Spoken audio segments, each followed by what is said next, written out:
Membantu ayahmu, aku hampir berakhir tinggal di Gunung Renhuang dengan mayat leluhur generasi ketujuh.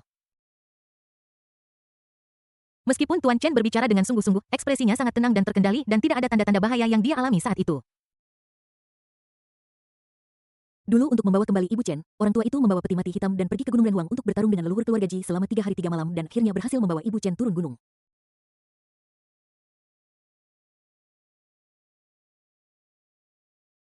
Adegan yang tampak sederhana ini mengandung bahaya yang tak terbayangkan. Jika terjadi kesalahan, keluarga Chen akan mengalami kemunduran besar atau bahkan hancur. Orang tua, Anda bercanda. Orang lain mungkin waspada dan takut pada keluarga Ji, tetapi keluarga Chen saya jelas bukan salah satunya. Jika keturunan garis keturunan penguasa iblis kuno takut pada keluarga Ji, itu akan menjadi lelucon terbesar di dunia.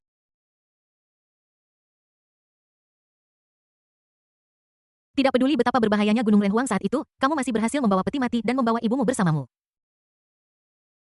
Chen Beiyuan terkekeh dan tidak bisa menahan diri untuk melihat ke belakang. Aku melihat peti mati hitam besar ditempatkan di sudut tanpa bergerak. Di dalam peti mati hitam besar itu terdapat leluhur generasi ketujuh dari keluarga Donghua Chen yang telah meninggal di perbatasan utara 100 tahun yang lalu. Sebagai keluarga terkemuka, bagaimana mungkin keluarga Donghua Chen tidak memiliki fondasi mendalamnya sendiri? Leluhur generasi ketujuh dari keluarga Chen memang meninggal tahun itu. Meninggal karena pembakaran spontan jiwa kaisar. Namun orang itu sudah mati tetapi tubuhnya belum mati. Tidak normal bagi mayat untuk bergerak. Adapun gagasan untuk bangkit dari peti mati dan memukul orang dengan tinju, itu bahkan kurang layak untuk disebutkan. Tidak normal untuk memiliki obsesi setelah seseorang meninggal. Leluhur suka melindungi keturunan keluarga. Itu masuk akal dan logis. Meskipun tubuh leluhur generasi ketujuh suka tinggal di peti mati sebagian besar waktu dan hanya akan melompat keluar pada saat-saat kritis, ini tidak menghalangi kekaguman Chen Beiyuan padanya. Namun demikian, mayat leluhur generasi ketujuh ini tetap bukanlah fondasi sejati keluarga Chen. Fondasi sejati keluarga Chen berasal dari leluhur garis keturunan mereka sendiri. Penguasa iblis kuno. Bos super dari zaman dahulu ini hampir menjadi kaisar pertama umat manusia. Pada satu titik, kekuatannya bahkan melampaui kaisar manusia kuno saat ini. Sayang sekali jika dia tidak kalah pada saat terakhir. Keluarga kaisar manusia saat ini harus bermarga Chen. Pemenang adalah raja dan yang kalah adalah bandit. Pemenang menjadi kaisar manusia dan yang kalah menjadi raja iblis. Namun raja iblis kuno memiliki fisik yang menakutkan, abadi, dan tidak bisa dihancurkan. Bahkan kaisar manusia kuno tidak bisa membunuhnya dan pada akhirnya dia hanya bisa memilih untuk memotong-motong tubuhnya dan menyegelnya. Alasan mengapa keluarga Chen memilih untuk menjaga perbatasan utara selama beberapa generasi bukan hanya karena mereka ingin melindungi wilayah keluarga mereka sendiri. Itu juga karena di bawah perbatasan utara beberapa barang milik Raja Iblis kuno disegel.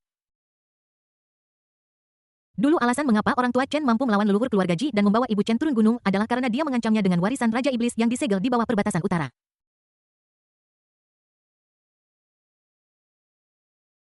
Jika kamu tidak melepaskan, mari kita saling bertabrakan. Aku bisa saja tidak menggunakan utara lagi dan kita semua bisa menggunakan barang-barang yang ditinggalkan oleh leluhur garis keturunan kita masing-masing untuk saling menyentuh. Itu hanya tergantung pada siapa yang mati duluan. Pada akhirnya, keluarga Ji, keluarga kerajaan, jelas tidak mau sepenuhnya berbalik melawan keluarga Chen yang gila demi seorang wanita. Itu hanya keberuntungan. Warisan Raja Iblis di bawah perbatasan utara memang nyata, tetapi segelnya ditinggalkan oleh Kaisar kuno. Bahkan orang tua ini tidak dapat membukanya dan tidak dapat mengeluarkan benda itu. Sebagai perbandingan, harta Kaisar manusia, di Gunung Kaisar manusia, benar-benar asli. Dulu orang tua itu mempertaruhkan nyawanya orang tua dari keluarga Ji itu tidak berani bertaruh denganku. Untungnya orang tua itu memenangkan taruhan pada akhirnya orang tua dari keluarga Ji masih ketakutan. Hahaha. Bab 479 Raja Manusia Bel. Melihat lelaki tua di depannya yang tertawa terbahak-bahak dan memperlakukan hidup dan mati seperti permainan anak-anak, bahkan Chen Beiyuan pun tidak bisa menahan keterkejutannya dan merasakan kekaguman dari lubuk hatinya. Mungkin keluarga Chen memiliki gen gila dalam tulang mereka atau mungkin mereka dipengaruhi oleh Raja Iblis kuno leluhur garis darah mereka. Keluarga Chen yang tampak lembut dan elegan selalu melakukan banyak hal yang sangat gila. Kadang-kadang Chen Beiyuan merasa bahwa dia cukup gila. Namun dibandingkan dengan kakek saya sendiri, saya selalu merasa bahwa dia masih sedikit kurang. Keluarga Chen baru saja mengalami bencana besar dan kekuatannya sangat rusak. Dalam situasi itu, lelaki tua itu masih memilih untuk menghadapi kepala keluarga Ji yang sangat misterius itu demi Chen Zeking.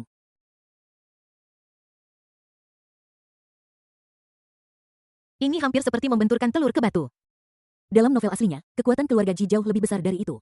Tersembunyi di dalam rumah leluhur keluarga Ji di Gunung Kaisar Manusia terdapat lonceng raksasa kuno yang unik. Itu disebut lonceng Raja Manusia dan dikatakan sebagai replika dari instrumen kelahiran Kaisar Manusia kuno, lonceng Raja Manusia. Meskipun replika, itu adalah artefak ilahi dan salah satu yang paling canggih.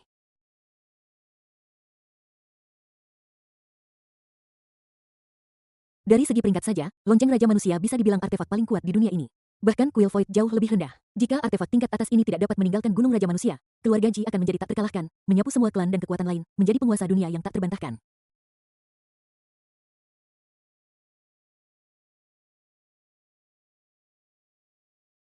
Namun demikian, keluarga Ji yang mengendalikan lonceng Raja Manusia pada dasarnya tidak terkalahkan selama mereka berada di Gunung Raja Manusia.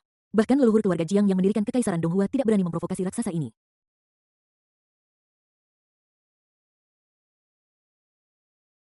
Dalam alur cerita aslinya, setelah menjadi dewa, iblis tua Chen mengetahui bahwa ibunya meninggal karena kelaparan di keluarga Ji. Dia sangat marah dan membawa kuil Void ke Gunung Kaisar Manusia untuk menghancurkan seluruh keluarga Ji dan mengubur mereka bersama mereka. Dia bertarung dengan leluhur keluarga Ji yang memegang lonceng Raja Manusia pada saat itu, tetapi akhirnya terluka parah. Dia masih gagal mengubur seluruh keluarga Ji bersamanya, tetapi dia berhasil membunuh setengah dari keluarga Ji dan menghancurkan setengah dari Gunung Kaisar Manusia.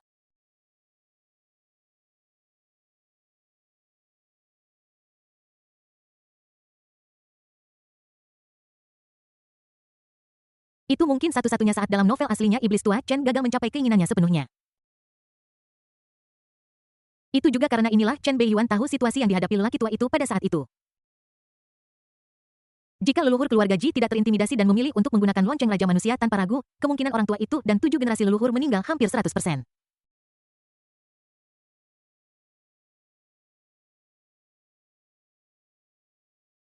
Saat itu, tanpa orang tua sebagai pilar keluarga, seluruh keluarga Chen mungkin akan hancur dalam sekejap.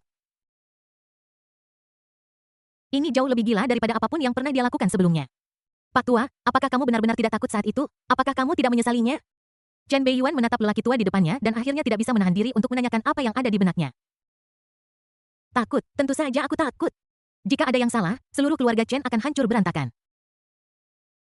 Tetapi anak kecil, tahukah kamu, ayahmu diintimidasi di luar dan istrinya ditangkap. Setelah kembali ke rumah, dia berlutut di depanku, seorang lelaki tua tanpa mengucapkan sepatah kata pun dan bersujud kepadaku sampai kepalanya pecah dan berdarah.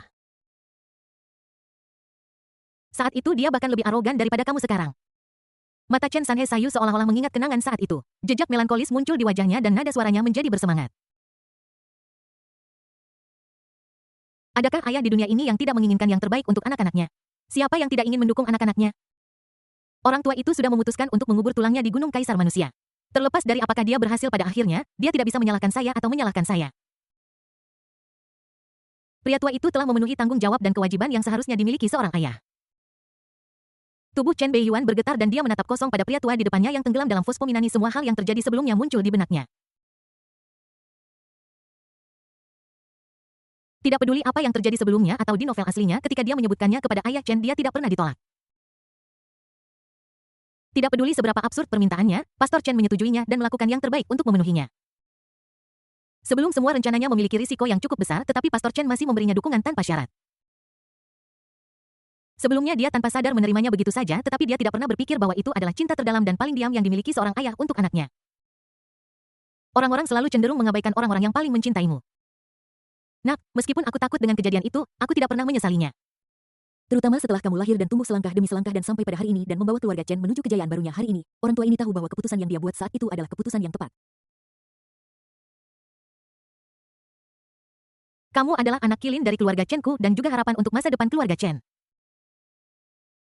Tuan tua Chen menepuk bahu pemuda itu, matanya dipenuhi harapan dan dia berbicara dengan suara yang sangat bertekad. Apapun yang ingin kamu lakukan selanjutnya, lakukan saja dengan berani. Bahkan jika langit runtuh, orang tua ini dan ayahmu akan menahannya untukmu. Aku mengerti.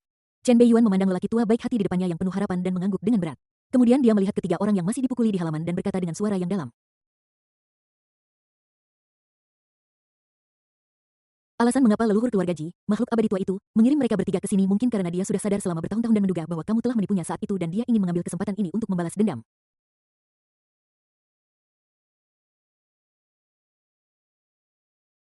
Tapi itu hal yang baik. Ketiga orang ini tiba pada waktu yang tepat, cukup untuk benar-benar mengotori perairan seluruh ibu kota kekaisaran.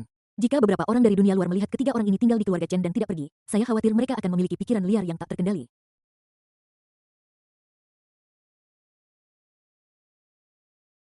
Hal terburuk yang dilakukan orang adalah membiarkan imajinasi Anda menjadi liar. Maka Anda tidak bisa tidak ingin membuat gerakan acak.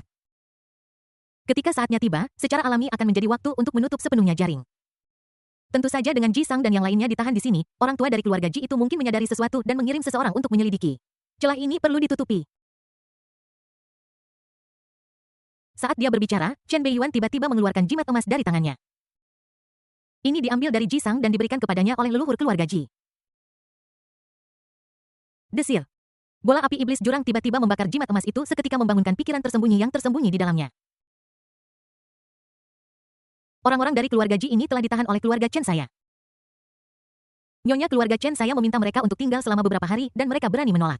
Ini keterlaluan. Orang tua, jika kamu tidak menerimanya, datanglah ke Kaisar Donghua dan minta bantuan. Aku, Chen Beiyuan, akan menunggumu. Sangat berani. Pikiran menakutkan yang tersembunyi di dalam jimat emas baru saja mulai menunjukkan sedikit kemarahan dan suara tua yang geram terdengar, tetapi saat berikutnya ia dilahap oleh api iblis jurang maut dan dibakar menjadi abu.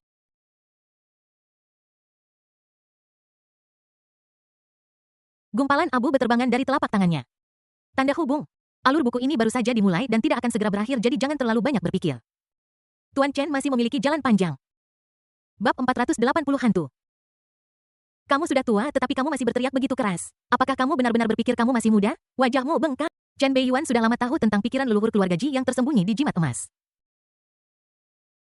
Bagaimanapun, setelah menjadi seorang kaisar, kekuatan jiwa iblisnya telah mencapai ambang batas manusia terkuat dan dia sangat sensitif terhadap semua fluktuasi jiwa. Dia mengerti bahwa ini adalah salah satu taktik pihak lain terhadapnya untuk menahannya dan mencegahnya menggunakan batu transformasi ilahi untuk berubah dan membalikkan keadaan. Sayang sekali pihak lain meremehkannya Chen Beiyuan. Ji Sang datang dan ditangkap sekarang dia tergantung di halaman dan memukulinya, dia tidak mengucapkan sepatah kata pun ketika dipukuli. Tangan tersembunyi yang tersembunyi di jimat emas juga dibakar secara langsung dan wajah lelaki tua itu bengkak. Hati manusia itu jahat. Jika aku tidak menamparkan lelaki tua dari keluarga Ji ini, dia mungkin akan menimbulkan lebih banyak masalah dalam beberapa hari mendatang. Sedikit seringai dan ejekan muncul di bibir Chen Beiyuan. Setelah membaca novel aslinya, dia tahu bahwa meskipun leluhur keluarga Ji pendendam, dia juga curiga secara alami.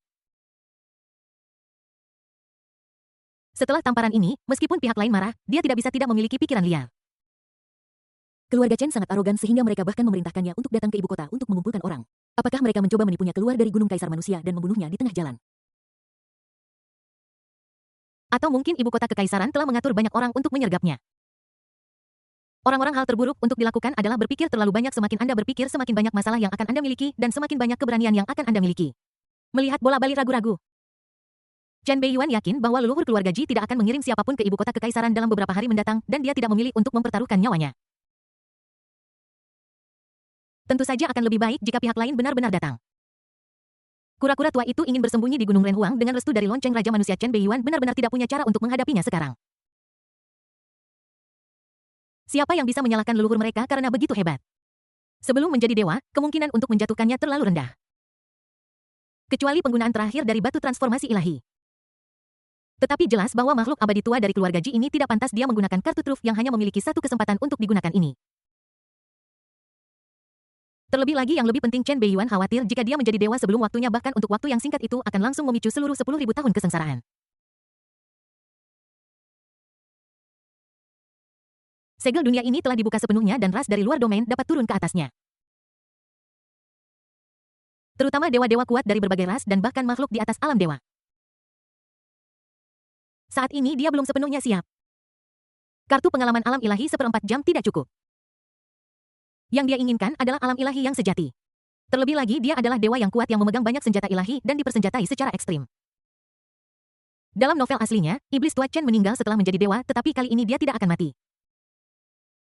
Tentu saja akan lebih baik jika leluhur keluarga Ji tidak takut dan benar-benar berani datang ke ibu kota kekaisaran.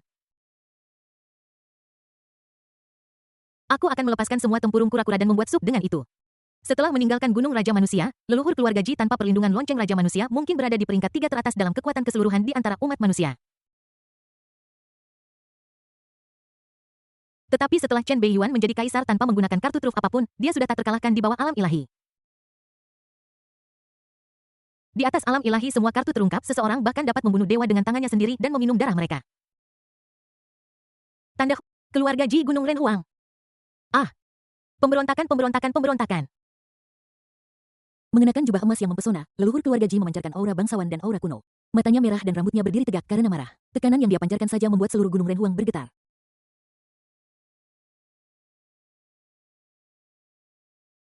Saat ini masih ada beberapa bekas luka bakar di wajahnya.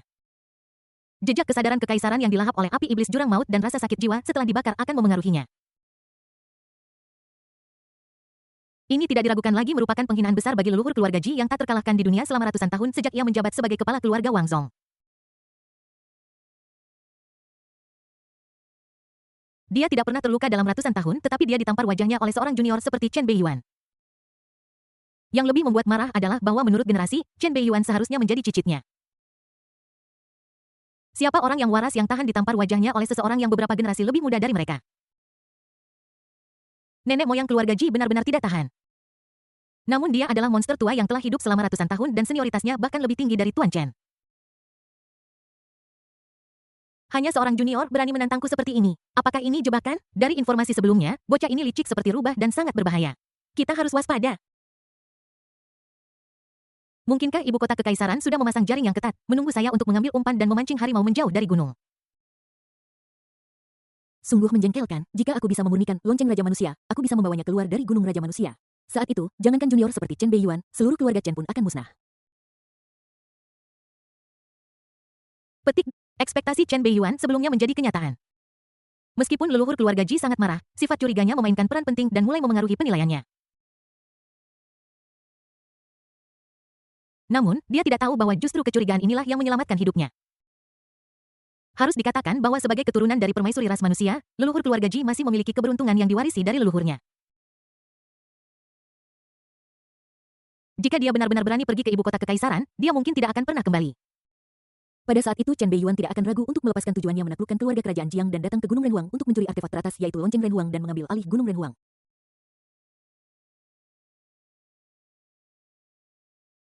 Meskipun dia adalah anggota keluarga Chen, dia juga memiliki darah keluarga Ji yang mengalir di tubuhnya dan dia juga memiliki separuh darah kaisar manusia. Keluarga Ji dapat menggunakan lonceng raja manusia, jadi mengapa dia Chen tidak bisa menggunakannya? Tetapi pada saat ini leluhur keluarga Ji jelas belum memikirkan hal ini dan dia tidak tahu bahwa dia telah membuat pilihan yang tepat. Saat ini dia sangat marah sehingga dia tidak punya tempat untuk melampiaskannya. Karena kita tidak bisa pergi ke ibu kota dan keluarga Chen tidak bisa mengurusnya, kita hanya bisa mengurus orang-orang kita sendiri. Jika tidak, dia akan sangat marah. Ji Yu, kemarilah putri baikmu, cucu perempuanku yang baik telah memberiku kejutan besar. Setelah menikah dengan keluarga Chen, aku tanpa diduga melahirkan seorang anak haram kecil yang tidak memiliki sopan santun, tidak menghormati ayahnya, dan tidak menghargai moralitas. Tanda hub. Keluarga Chen. Hahaha, orang tua dari keluarga Ji itu bukanlah orang yang berwawasan luas. Dia telah mendominasi Gunung Renhuang selama bertahun-tahun dan siapapun yang berani tidak mematuhinya akan dihukum berat. Kamu benar-benar memukulnya tepat di tulang rusuk. Namun, karena kamu memiliki rencana seperti itu, aku lega. Ada banyak hal yang harus dilakukan selanjutnya dan seluruh keluarga Chen akan melakukan yang terbaik untuk membantumu. Tuan Chen tua tidak bisa menahan diri untuk menghela nafas saat dia melihat cucunya yang begitu percaya diri. Seperti yang diharapkan, semua harapan keluarga Chen bertumpu padanya. Tiba-tiba Chen Sanhe sepertinya mengingat sesuatu dan melirik ke arah halaman belakang dengan ekspresi melankolis dan nostalgia di wajahnya. Aku tahu kau sebenarnya bukan playboy tapi aku terpaksa melakukannya tapi aku tetap berharap kau bisa lebih baik pada gadis-gadis itu. Jangan bicarakan gadis dari keluarga Bai untuk saat ini dia sudah bersamamu jadi dia punya rumah tapi gadis dari keluarga Jiang selangkah lebih lambat. Dulu Sindu dan Yuer sama-sama jatuh sakit karena terlalu merindukan satu sama lain sebelum mereka meninggal mereka berdua memohon kepada orang tua ini untuk mengatur pernikahan namun karena dendam keluarga Jiang, orang tua ini akhirnya memilih gadis dari keluarga Bai sebagai tunanganmu sangat sulit bagi gadis dari keluarga Jiang itu.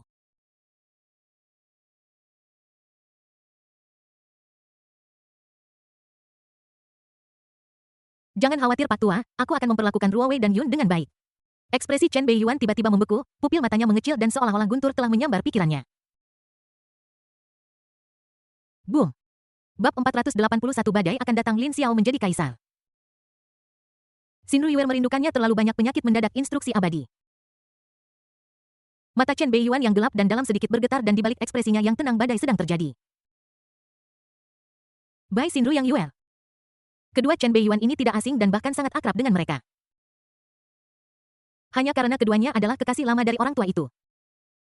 Konon katanya pada hari dia dilahirkan, kedua kekasih lama ini bahkan berlari ke rumah Chen dengan dua gadis kecil untuk memeriksa Beiyuan kecilnya. Yang pertama adalah mantan putri kedua dari keluarga Bai, saudara kandung biologis Tuan Bai dan mendiang nenek Bai Ruowei. Yang terakhir adalah istri asli Kaisar tua yang meninggal mendadak bertahun-tahun yang lalu, ibu kandung Kaisar Jiang dan nenek Jiang Yunhua. Maharani janda hari ini. Tetapi masalahnya adalah Maharani janda yang disebutkan orang tua itu sudah meninggal. Jadi, siapa Maharani janda di istana sekarang? Ada hantu di istana. Tiba-tiba ketakutan ekstrim yang dirasakan Taois Tianji sebelum kematiannya dan kesimpulan mendadak dari deduksi Tianji muncul di benaknya. Ini kamu. Istana Luan Feng. Ini adalah istana mewah yang terletak jauh di dalam istana kekaisaran. Struktur dan arsitekturnya adalah salah satu yang termegah di seluruh harem. Dibandingkan dengan istana-istana lain di sekitarnya, istana ini selalu sedikit lebih unggul, bahkan kadang beberapa langkah lebih maju. Ini adalah kediaman dari Ibu Suri Jiang. Sebagai ibu kandung Kaisar Jiang, Permaisuri Jiang tidak diragukan lagi adalah wanita dengan status tertinggi di seluruh harem. Namun anehnya para pelayan istana dan Kasim yang berjalan di sepanjang lorong dengan kepala tertunduk tanpa sadar menghindari atau mengabaikan istana megah ini. Di luar istana Luan Feng seharusnya ada gerbang yang dijaga ketat tetapi bahkan tidak ada penjaga istana dan gerbangnya ditutup. Istana itu benar-benar kosong, tidak ada seorang pun yang terlihat, tidak ada jejak kehidupan, hanya keheningan yang mematikan. Uang kertas yang tak terhitung jumlahnya tersebar secara acak di seluruh istana berterbangan tertiup angin. Semakin dekat Anda ke istana, semakin banyak bangunan dan tanah di sekitarnya mulai memudar bahkan menunjukkan tanda-tanda hangus dan karbonisasi. Desir. Embusan angin bertiup menerbangkan uang kertas padat yang berserakan di tanah. Tiba-tiba uang kertas yang berterbangan di udara tiba-tiba meledak menjadi api dan gumpalan asap jatuh ke arah istana di bawah. Dalam sekejap, istana Luan Feng yang mematikan tiba-tiba menjadi hidup seolah-olah dunia telah diubah dengan sedikit lebih banyak suasana kembang api.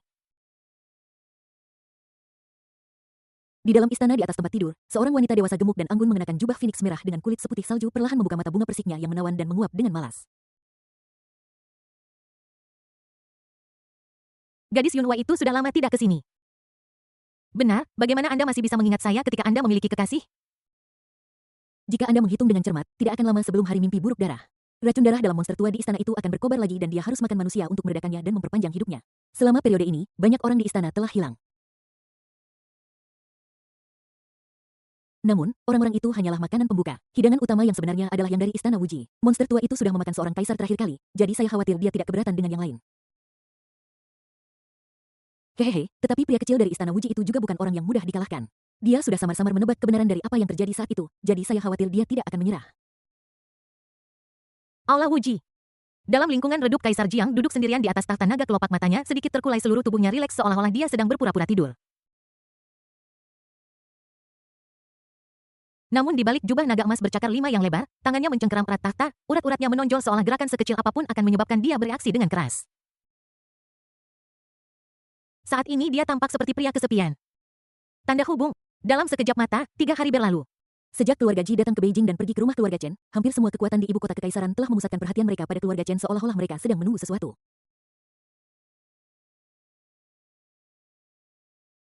Namun, 3 hari berlalu dan Ji Sang dan kelompoknya tidak menunjukkan niat untuk pergi.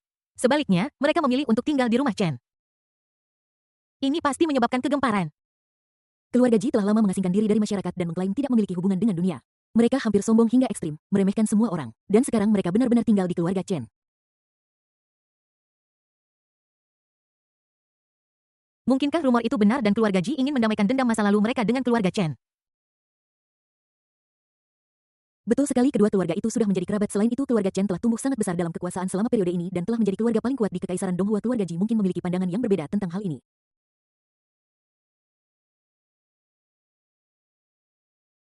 Keluarga Chen sudah kuat jika kita menambahkan keluarga Ji, kerabat kaisar, ke keluarga itu akan menjadi menakutkan. Petik 2. Tidak ada keraguan bahwa Ji Sang dan kelompoknya tinggal di keluarga Chen selama 3 hari berturut-turut yang tanpa diragukan lagi mengirimkan sinyal politik yang kuat ke dunia luar yang mengejutkan semua pihak. Seluruh ibu kota kekaisaran telah mengalami badai yang semakin besar dalam beberapa hari terakhir. Namun apa yang tidak mereka ketahui adalah bahwa Ji Sang dan kelompoknya memang telah tinggal di rumah Chen selama 3 hari terakhir. Namun, itu bukanlah suguhan 3 hari dengan makanan dan minuman lezat. Sebaliknya, dia digantung di pohon beringin di kompleks keluarga Chen dan dipukuli selama 3 hari. Ada banyak sekali tongkat dan cambuk untuk dimakan setiap hari. Tempat rahasia yang aneh.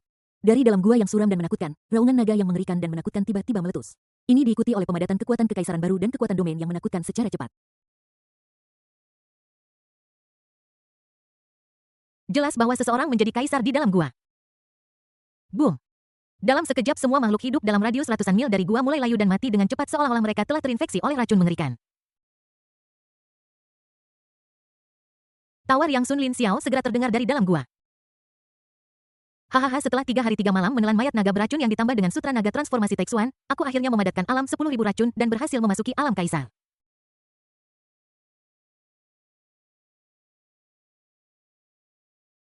Chen Beiyuan. Mulai hari ini, kemampuanku tidak kalah denganmu dalam hal kultivasi. Bab 482 Kebenaran Mengerikan Akhir Tragis Lin Xiao. Di dalam gua, aku melihat naga beracun mengerikan sepanjang lebih dari 800 kaki yang mengeluarkan bau busuk yang menyengat, kulit membusuk tanpa sisik, dan mengeluarkan kabut beracun hijau tua setiap kali bernapas.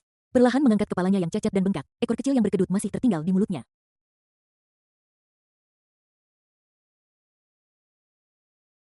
Pada saat ini, wajahnya penuh dengan kegembiraan dan keganasan seolah-olah dia telah memperoleh keuntungan besar. Sungguh takdir ada di pihakku. Kaisar Jiang yang idiot itu tidak akan pernah membayangkan bahwa mayat naga beracun tingkat kaisar puncak yang dia berikan kepadaku sebenarnya berisi embrio bayi naga yang baru terbentuk dengan sedikit sisa kehidupan di dalamnya. Jika bukan karena embrio ini yang membawa sumber racunku sendiri, aku tidak akan bisa memadatkan medan 10.000 racun.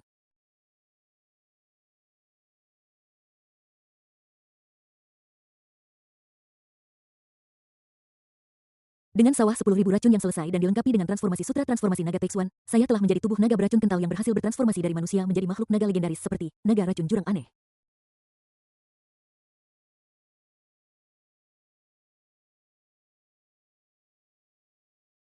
Hahaha, sutra Hualong Taixuan benar-benar misterius. Ia benar-benar dapat mengubah manusia menjadi naga. Mulai sekarang, aku bukan lagi manusia lemah, tetapi naga yang sempurna. Meskipun aku tidak memiliki umur panjang seekor naga, aku telah memperoleh fisik dan kekuatan naga yang kuat.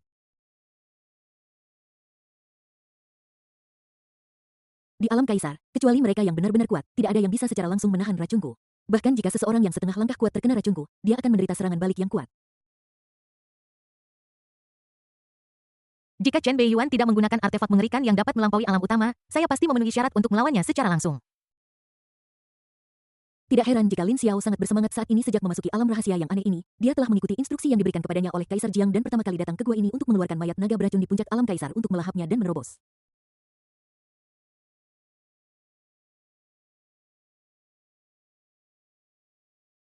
Akibatnya, selama proses melahapnya, ditemukan bahwa naga beracun aneh itu hamil sebelum mati dan setelah kematian, telur naga di tubuhnya masih hidup.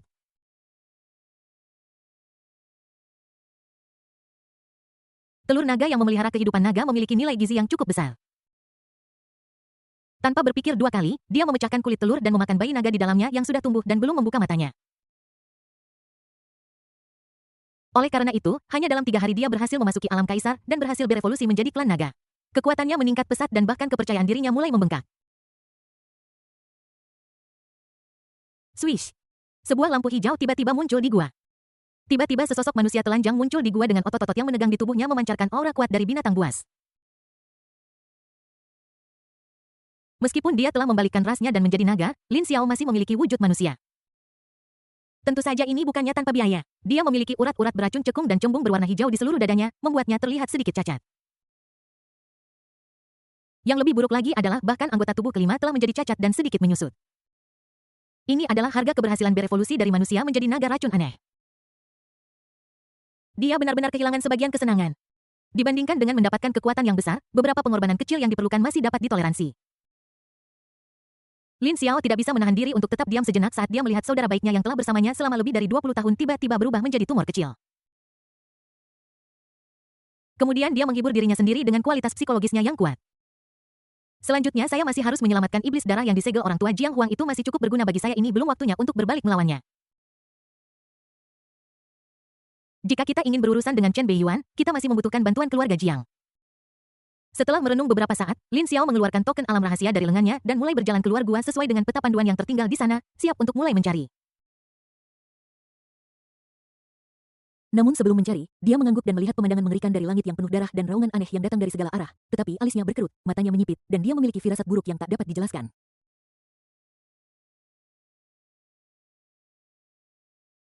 Naganya sendiri juga mulai memperingatkannya.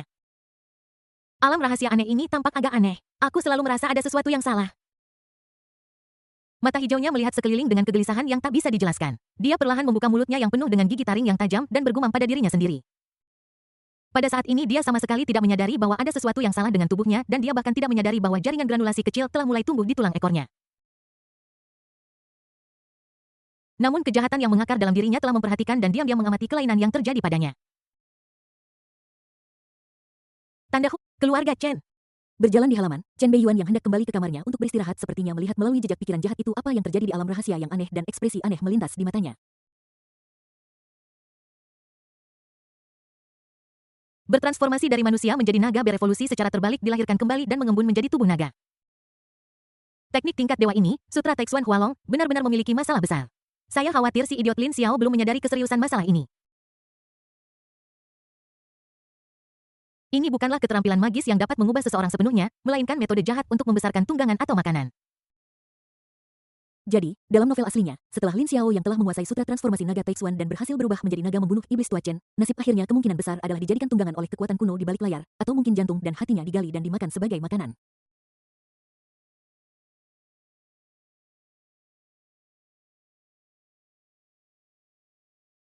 Yang terakhir lebih mungkin, bagaimanapun juga, makhluk kuat setingkat itu seharusnya tidak kekurangan tunggangan. Namun daging naga, hati naga, dan empedu naga yang membawa takdir ilahi sangat langka.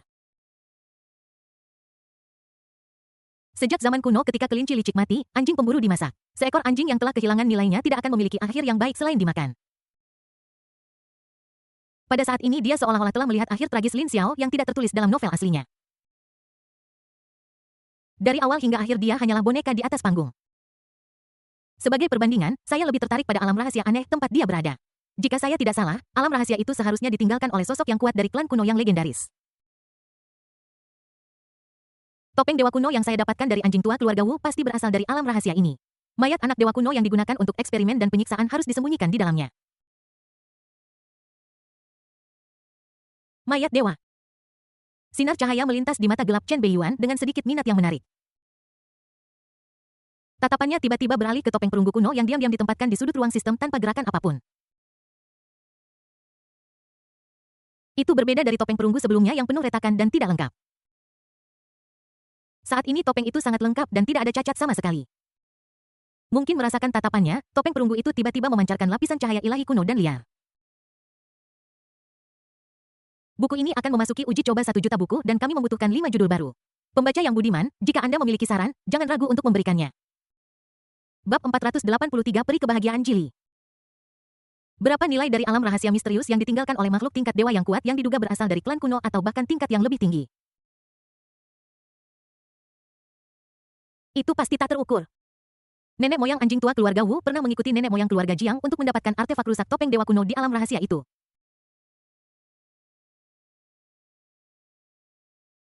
Dari sini dapat dilihat bahwa mungkin ada banyak hal baik yang tersembunyi di alam rahasia itu. Dalam situasi ini, bagaimana mungkin Chen Beiyuan tidak tergoda? Faktanya, dia sudah menganggapnya sebagai sesuatu di sakunya dan hanya menunggu untuk mendapatkannya. Sekarang dia hanya ingin Lin Xiao, si kelinci percobaan, untuk membantunya menjelajahi alam rahasia dan mencari harta karun untuk memfasilitasi tindakan selanjutnya. Kekayaan keluarga Jiang tidak bisa diremehkan. Mereka memiliki sejumlah besar hal-hal baik yang tidak masuk akal. Mengambil salah satunya akan membuat orang iri. Betul sekali, setelah memerintah sebuah kerajaan yang luas selama bertahun-tahun, bahkan jika orang-orang di bawah diam-diam bertarung dan bersaing untuk mendapatkan kekuasaan, fakta bahwa dia selalu dapat mengendalikan situasi dan terus menuai keuntungan berarti bahwa dia menakutkan. Setiap keluarga memiliki kartu trufnya masing-masing. Keluarga Wei memiliki boneka leluhur, keluarga Zhu memiliki Zuyan Killer Soul, keluarga Bai memiliki Legiun Binatang Kaisar, keluarga Lin memiliki mayat Kaisar Iblis Langit. Sebagai keluarga kerajaan, keluarga Jiang tidak akan dapat mempertahankan posisi itu jika mereka tidak memiliki beberapa kartu untuk mempertahankan benteng.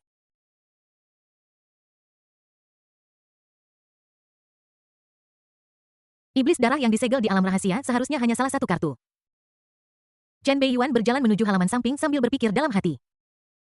Biasanya kamarnya berada di halaman utama. Namun sejak dia hamil, Bai Ruowei mulai waspada terhadapnya melakukan hal buruk karena takut bayi di perutnya akan terpukul. Di malam hari dia tidak akan membiarkannya kembali ke kamarnya, tetapi malah membiarkannya tinggal di halaman samping. Yang menarik adalah bahwa halaman samping telah berhantu akhir-akhir ini. Kudengar ada 2 hantu wanita yang sangat kejam dan paling suka memakan anak-anak. Bukankah ini suatu kebetulan? Bukankah ini suatu kebetulan? Hal yang paling ditakuti oleh Tuan Chen adalah hantu. Sebagai pria yang percaya pada sains, bagaimana mungkin dia takut pada 2 hantu wanita biasa? Karena alasan ini, dia beristirahat di sebuah kamar di halaman samping selama 3 hari terakhir. Dan setiap malam di tengah malam selalu ada dua hantu wanita yang muncul di kamar tersebut menyebabkan Chen Beiyuan menderita kelumpuhan tidur. Kudengar hantu paling suka menghisap energi dan esensi orang. Oleh karena itu setiap malam dari kamar-kamar di halaman samping akan selalu terdengar suara-suara hantu yang sangat bersemangat yang akan berlangsung lama dan baru akan berakhir saat fajar. Rupanya sinar matahari memiliki efek yang kuat dalam menangkal roh jahat. Dan setiap kali ruangan itu berhantu, sesosok tokoh licik berpakaian putih dengan perut buncit akan muncul di luar halaman untuk mengintip dan menonton. Sambil berpikir tentang bagaimana melakukan postur pengusiran hantu malam ini, Chen Beiyuan berjalan ke halaman dan mendorong membuka pintu kamar. Tetapi ketika dia melihat sosok berbaju ungu berdiri gelisah di dalam, dia tertegun. Sosok berpakaian ungu itu memiliki wajah oval yang adil, kulit halus dan menarik, dan matanya penuh dengan energi spiritual yang memberi orang perasaan berada di dunia lain dan halus. Temperamen ini agak mirip dengan Bai Ruowei, tetapi benar-benar berbeda. Bai Ruowei adalah peri suci dan mulia yang lembut dan baik hati dalam balutan putih yang membuat orang enggan untuk menodainya. Tetapi orang di depan Anda adalah makhluk surgawi berjubah ungu yang hidup dan murni, duniawi dan membuat orang ingin naik ke arahnya. Mantan memiliki temperamen yang matang dan memahami segalanya. Yang terakhir agak kekanak-kanakan, tetapi mereka yang mengerti akan mengerti. Jili. Mata Chen Beiyuan berbinar dan dia menatap peri berjubah ungu yang berdiri di depannya, merasa sedikit gelisah dan penuh harapan seolah-olah dia mengerti sesuatu dalam sekejap. Sepertinya pihak lain telah menghabiskan beberapa hari terakhir di kamar Ibu Chen. Dibandingkan dengan perlakuan terhadap 3 anak ayam naga dan phoenix yang berjongkok yang digantung dan dipukuli di halaman, itu luar biasa. Dan pihak lain tiba-tiba muncul di sini pada saat ini. Mustahil untuk mengatakan bahwa tidak ada ahli di belakangnya untuk membimbingnya. Seperti yang diharapkan, orang yang paling mencintai anaknya adalah ibunya. Aku juga tahu bagaimana mengubah seleranya. Sepupu. Jili berdiri di sana agak malu-malu. Di bawah tatapan Chen Beiyuan yang hampir nyata, dia merasa sedikit kehilangan. Omong kosong yang ditanamkan Ibu Chen padanya akhir-akhir ini tanpa sadar muncul di benaknya. Bang! Pada saat ini Chen Beiyuan mendorong pintu ke belakang dan langsung tertutup. Suara tiba-tiba ini juga membuat makhluk langit berjubah ungu dari keluarga Ji ketakutan dan tubuhnya sedikit gemetar. Chen Beiyuan berjalan ke arahnya sambil menatapnya dengan penuh minat dan perlahan berputar di sekelilingnya sambil melihatnya dari atas ke bawah. Jili yang lahir di cabang keluarga Ji telah menunjukkan bakat kultivasi yang luar biasa sejak kecil. Dia juga sangat mahir dalam bermain musik, bermain kecapi, catur, kaligrafi, melukis, dan memainkan seruling. Dia juga berpengetahuan luas dan memiliki ingatan fotografis. Kamu sangat mengesankan. Meskipun kamu berasal dari cabang samping dan garis keturunanmu berada di luar generasi kelima, kamu telah menjadi anak ajaib dari generasi muda keluarga Ji dengan bakat alaimu dalam berkultivasi. Bahkan para pemimpin puncak keluarga Ji pun memujimu. Kamu telah menarik pengejaran gila dari banyak pelamar, termasuk beberapa keturunan langsung dari keluarga Ji.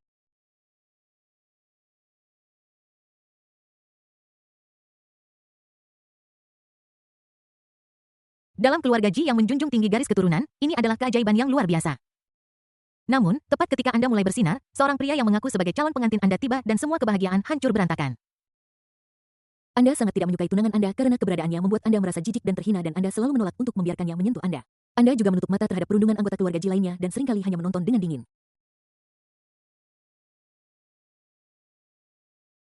Mungkin terasa dingin, tetapi di dalam hatimu kamu masih memiliki secercah harapan ingin melihat apakah orang lain dapat bekerja keras setelah semua itu adalah pernikahan yang diatur orang tuamu.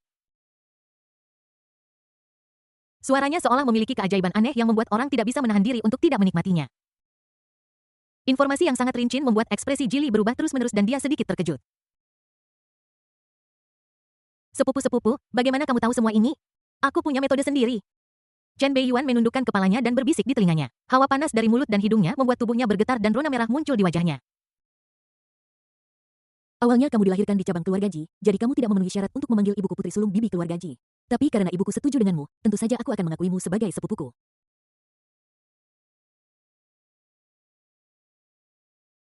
Kamu datang ke sini malam ini mungkin untuk memintaku membiarkan Ye Han dan yang lainnya pergi. Haha, tentu saja itu hanya masalah kecil.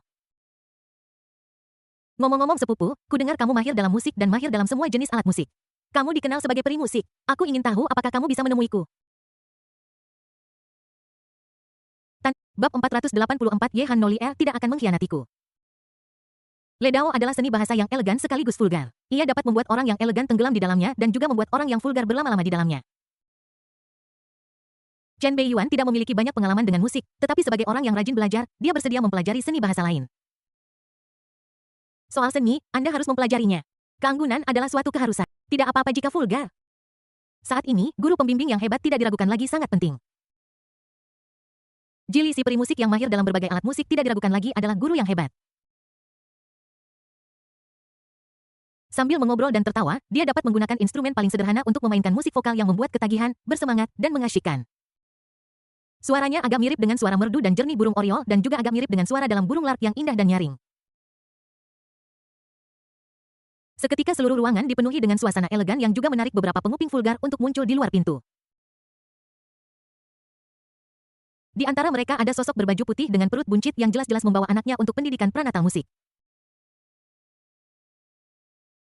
2 jam kemudian, bang! Pintu yang tertutup terbuka. Sesosok tokoh yang mendominasi berpakaian hitam dan sesosok tokoh seperti peri berpakaian ungu berjalan keluar ruangan berdampingan dan menuju ke halaman depan. Beberapa penguping yang berada di luar tadi telah menghilang tanpa jejak. Batuk, batuk, batuk. Peri berjubah ungu itu tiba-tiba menutupi mulutnya dan batuk dengan keras seolah-olah amandelnya meradang. Dia ingin memuntahkan isi perutnya tetapi enggan melakukannya. Saudara Yuan mengatakan bahwa itu adalah hal yang baik. Ruang bawah tanah keluarga Chen. Seorang pria parubaya dan 2 pria muda saat ini ditahan di 3 sel terpisah. Mereka tidak lain adalah Ji Sang dan putranya yang telah dipukuli selama 3 hari dan Ye Han, menantu keluarga Ji. Setelah dipukuli selama 3 hari berturut-turut hingga mereka hampir berasap, Chen Beiyuan mengirim mereka bertiga ke ruang bawah tanah keluarga Chen dan mengunci mereka. Meskipun mereka adalah kerabat ibu Chen, paman sepupu, dan ipar sepupunya sendiri, Chen Beiyuan benar-benar tidak sopan ketika berurusan dengan mereka. Ibu Chen juga menyaksikan dengan dingin tanpa berniat untuk campur tangan, tetapi hanya berusaha melindungi Jili. Dan mengingat kinerja mereka sebelumnya di bawah pohon beringin di kompleks itu, Ji Sang dan 2 lainnya diperlakukan berbeda di sel mereka. Pria parubaya Ji Sang diperlakukan yang terbaik. Dia tinggal di sel kelas atas dengan udara segar, tidak lembab, dan cahaya bulan bersinar. Saat ini dia berbaring diam-diam di tumpukan jerami, selendangnya tergantung longgar tanpa bergerak. Tidak jauh dari sana ada selimut yang telah dibuang dengan ceroboh. Ji Sang awalnya mengira itu dikirim oleh Ibu Chen, jadi dia menutupi dirinya dengan itu, tapi kemudian dia mendengar bahwa selimut itu dikirim oleh Chen Beiyuan dan dia sangat marah sehingga dia melemparkan selimut itu dan menolak untuk menutupi dirinya dengan itu. Tentu saja dibandingkan dengan perlakuan Ji Sang yang relatif nyaman, perlakuan Ji Hao dan Ye Han sangat menyedihkan. Keduanya sekarang dipenjara di ruang bawah tanah air yang gelap, lembab, dan bau. Anggota tubuh mereka diikat dengan rantai seukuran mangkuk sehingga sulit bagi mereka untuk bergerak. Ada juga banyak ular air, loaf, dan tikus yang berenang di sekitar ruang bawah tanah air yang mengebor di sana-sini. Sepupu Beiyuan, aku tahu aku salah. Aku benar-benar tahu aku salah. Aku hanya bingung sesaat. Aku minta maaf kepada pelayan bertelinga kucing itu, oke? Sepupu Beiyuan, berhenti bermain. Aku benar-benar takut pada ular. Keluar dari sini, jangan ke sini, jangan lari ke sana kemari. Saudara Jiao, mohon jangan repot. Ini tidak akan sakit. Jika sakit, itu hanya akan sakit sesaat. Bertahanlah sebentar dan itu akan berlalu. Di dalam 2 ruang bawah tanah air yang terisolasi, suara Jiao dan Ye Han terdengar satu demi satu. Namun dibandingkan dengan kepanikan dan ketakutan Jiao, Ye Han, menantu keluarga Ji, relatif tenang. Dia jelas sudah terbiasa dan sedang dalam suasana hati untuk membujuk. Namun, bujukan lembutnya yang tampak tidak hanya gagal mendapatkan imbalan apapun, tetapi malah langsung membuat Jiao marah. Brengsek Ye Han, kau anak haram, apa kau pikir aku sama denganmu? Apa identitasmu? Apa identitasku? Pergi ke neraka. Kau bajingan, kau pembawa sial. Seharusnya aku tidak membawamu ke sini. Kaulah pembawa sial ini, tanpa ayah atau ibu, yang menyebabkan begitu banyak masalah padaku. Jika keluarga Jiku tidak menunjukkan belas kasihan dan membawamu masuk, kau masih akan berada di luar sana mencari makan seperti anjing. Kubilang kau hanya seorang gigolo. Petik, jepret. Wajah Ye Han menjadi dingin, cahaya sengit terpancar di matanya, dan dadanya yang basah kuyup terus naik turun. Dia jelas marah dengan penghinaan kejam Jiao. Pikirkan dia, Kaisar bela diri Sura yang terhormat yang memiliki reputasi mengerikan di seluruh medan perang luar negeri. Dia telah mencapai tingkat kuasi kaisar di usia muda dan dia juga seorang diri mendirikan organisasi pembunuh bawah tanah besar, Aliansi Sura.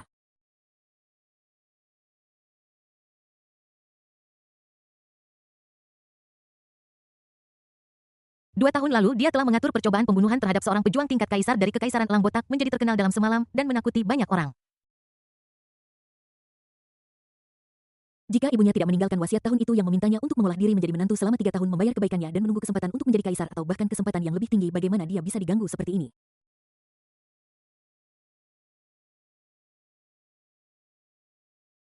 Anda tahu dalam hal kekuatan saja dia tidak jauh lebih rendah dari yang terkuat dari generasi muda keluarga Ji dan bahkan 1 tingkat lebih tinggi.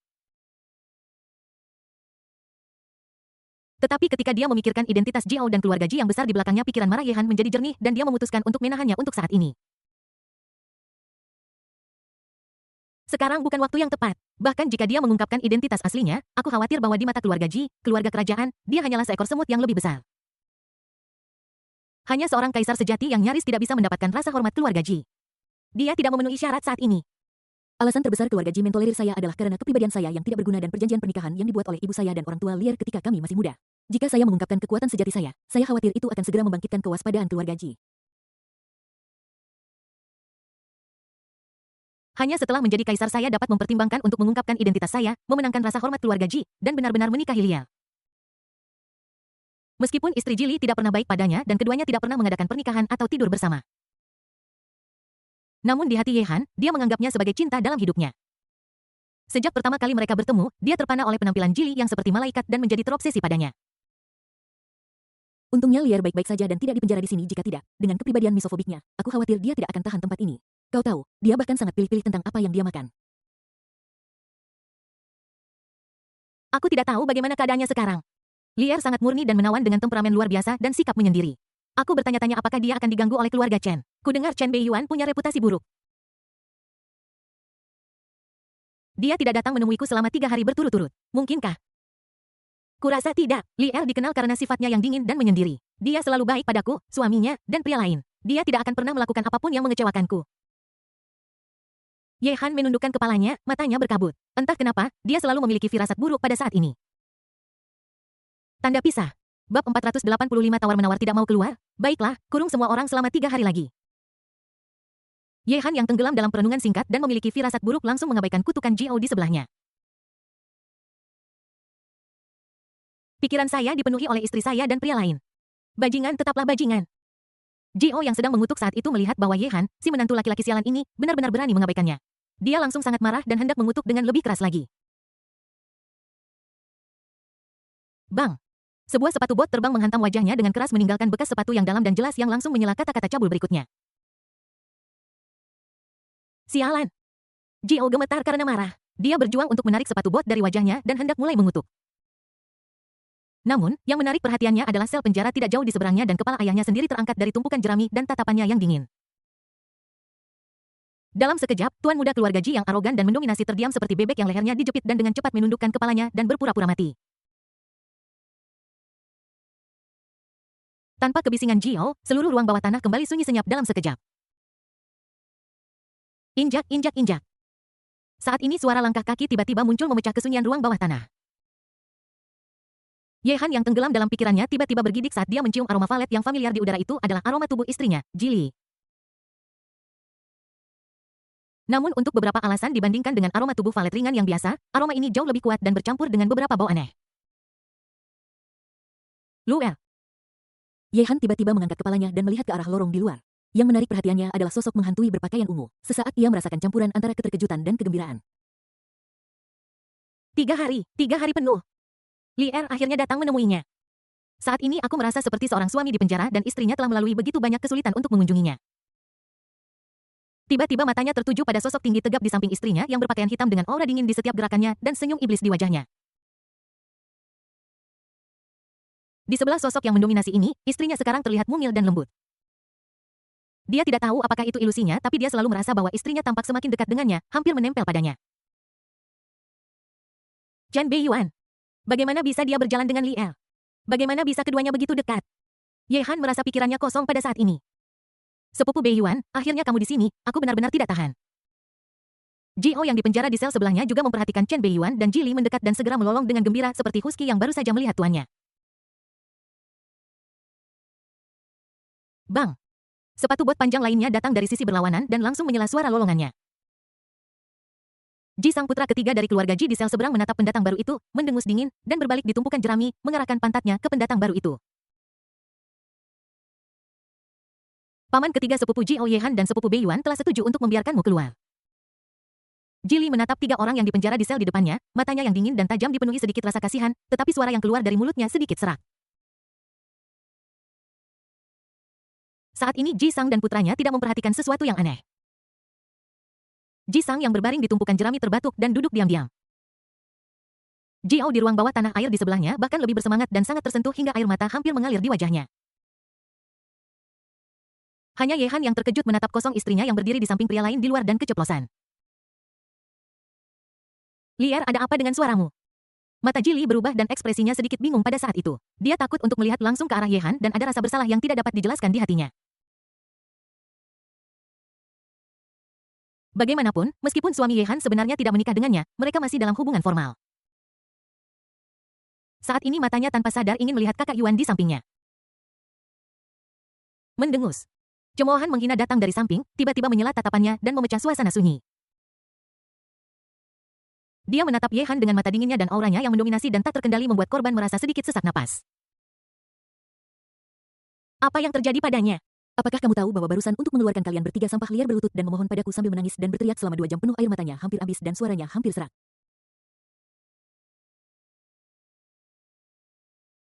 Aku orang yang baik hati dan aku tidak tega melihat ratapan dan jeritan seperti itu, jadi dengan enggan aku setuju untuk membiarkanmu keluar. Apa kau masih berpura-pura penuh kasih sayang dan mencoba untuk menawar oke, kau tidak mau keluar baiklah, kalian semua akan dikurung selama 3 hari lagi. Kemari, naikkan ketinggian air di ruang bawah tanah 1 meter lagi. Setelah mengatakan itu, Chen Beiyuan berbalik. Tidak ada jeda sama sekali dan tidak ada niat untuk menikmati apapun.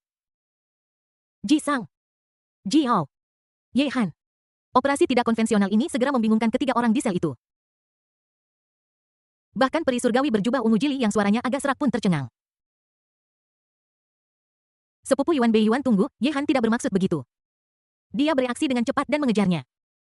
Tepat ketika dia akan dibebaskan dari penjara dan akhirnya berhasil melewatinya, sesuatu terjadi tiba-tiba dan hukumannya diperpanjang. Di penjara di ruang bawah tanah air di sebelah, Jiao yang baru saja meneteskan air mata emosi langsung menjadi seperti Tom Chet dengan wajah merah dan kepala penuh amarah. Ye Han. Kamu mati. Saat aku keluar, aku akan membunuhmu. Tanda Bang. Ji Sang yang baru saja duduk kembali jatuh tanpa suara dan jatuh ke tumpukan jerami. Dia mengulurkan tangan dan menyentuhnya hanya untuk menemukan bahwa kedua sepatu bot di kakinya telah digunakan untuk memukul putranya sendiri. Tiba-tiba dia meraba-raba di dalam jerami dan menemukan sebuah benda persegi panjang yang keras. Itu adalah batu bata. Tanda, apakah saya salah paham? Ye Han menatap kosong kedua orang yang berjalan pergi dengan pikirannya kacau tidak dapat memahami apa yang sedang terjadi. Plot ini salah. Jika tebakannya benar, Jili pasti telah membayar sejumlah harga sebagai imbalan agar mereka bertiga bisa keluar. Namun Chen Beiyuan berbalik dan pergi tanpa ragu sedikit pun yang sepertinya tidak. Anda tidak bisa begitu saja menarik celana Anda. Bang! Sebuah batu bata tiba-tiba datang dari sisi berlawanan dan menghantam wajahnya dengan keras. Ibu Ganning. Tempat rahasia yang aneh. Bersamaan dengan raungan naga buas, bayangan naga hijau besar tiba-tiba turun di depan sebuah bangunan besar dan mata naga hijaunya yang besar menatap lurus ke bawah. Akhirnya menemukannya. Sekarang saatnya memulai perang. Bab 486 Kakak Bayiusku dengar kakak iparku akan menjadi kaisar. Akhirnya ketemu. Lin Xiao melihat ke bawah dari titik pandangnya yang tinggi ke istana yang sangat besar dan hancur yang mengambang di udara di bawah. Istana yang hancur itu tampak lusuh tetapi batu bata dan batu yang pecah masih mempertahankan jejak cahaya spiritual yang samar-samar menunjukkan bahwa mereka pasti bahan kultivasi yang sangat berharga di masa lalu. Dan pada saat ini ada kolam darah aneh di dalam istana. Di samping kolam darah aneh itu, ada patung Pixiu yang penampilannya tidak dapat dilihat dengan jelas. Patung itu sudah tua setelah bertahun-tahun dan memancarkan cahaya hitam redup. Darah di kolam darah aneh itu tampak menggeliat seperti ombak, memancarkan cahaya jahat merah menyala seolah-olah itu adalah makhluk hidup, seolah-olah ingin keluar. Tetapi setiap kali ini terjadi, cahaya hitam pada patung Pixiu menjadi lebih gelap, menekannya kembali. Gelombang darah yang ditekan terus bergulir seolah-olah mengeluarkan raungan sunyi yang meraung ketidaksediaan di dalam hatinya. Emosi kesal dan gila yang telah terakumulasi selama bertahun-tahun hampir terkondensasi menjadi zat.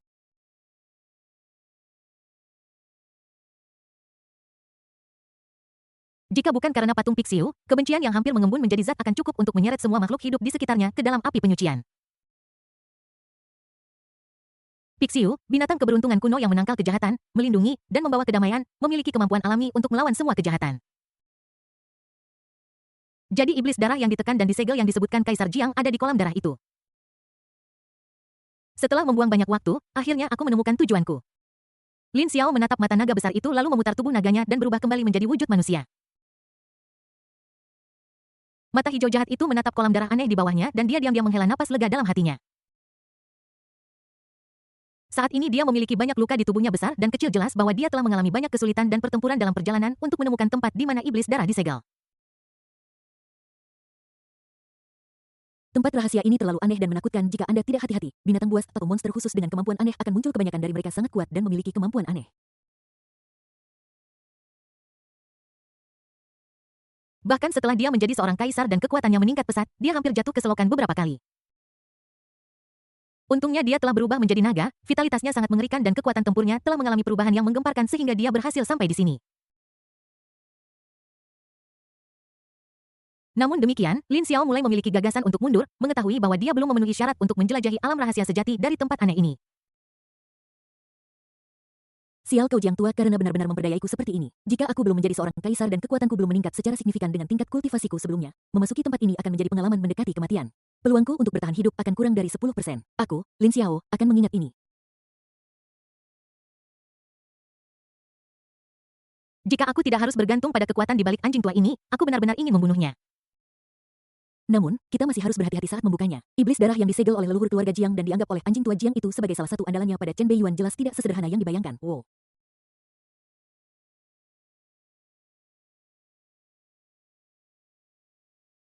Lin Xiao baru saja mengeluarkan token itu dan hendak mundur sedikit sebelum melepaskan iblis darah pendendam yang telah disegel selama entah berapa lama.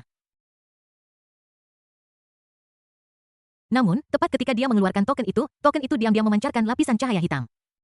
Snap snap.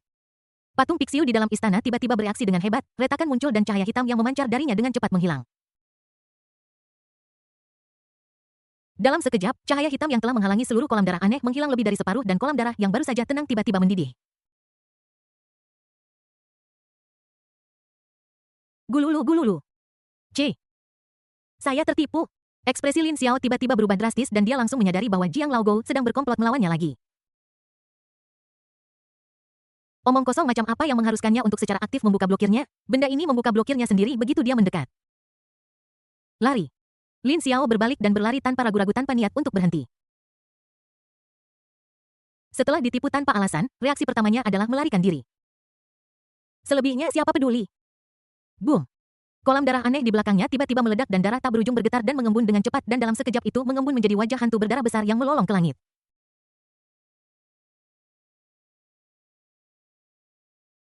Tekanan mengerikan yang mengeluarkan bau darah mengerikan langsung menyapu radius ribuan mil dan terus menyebar.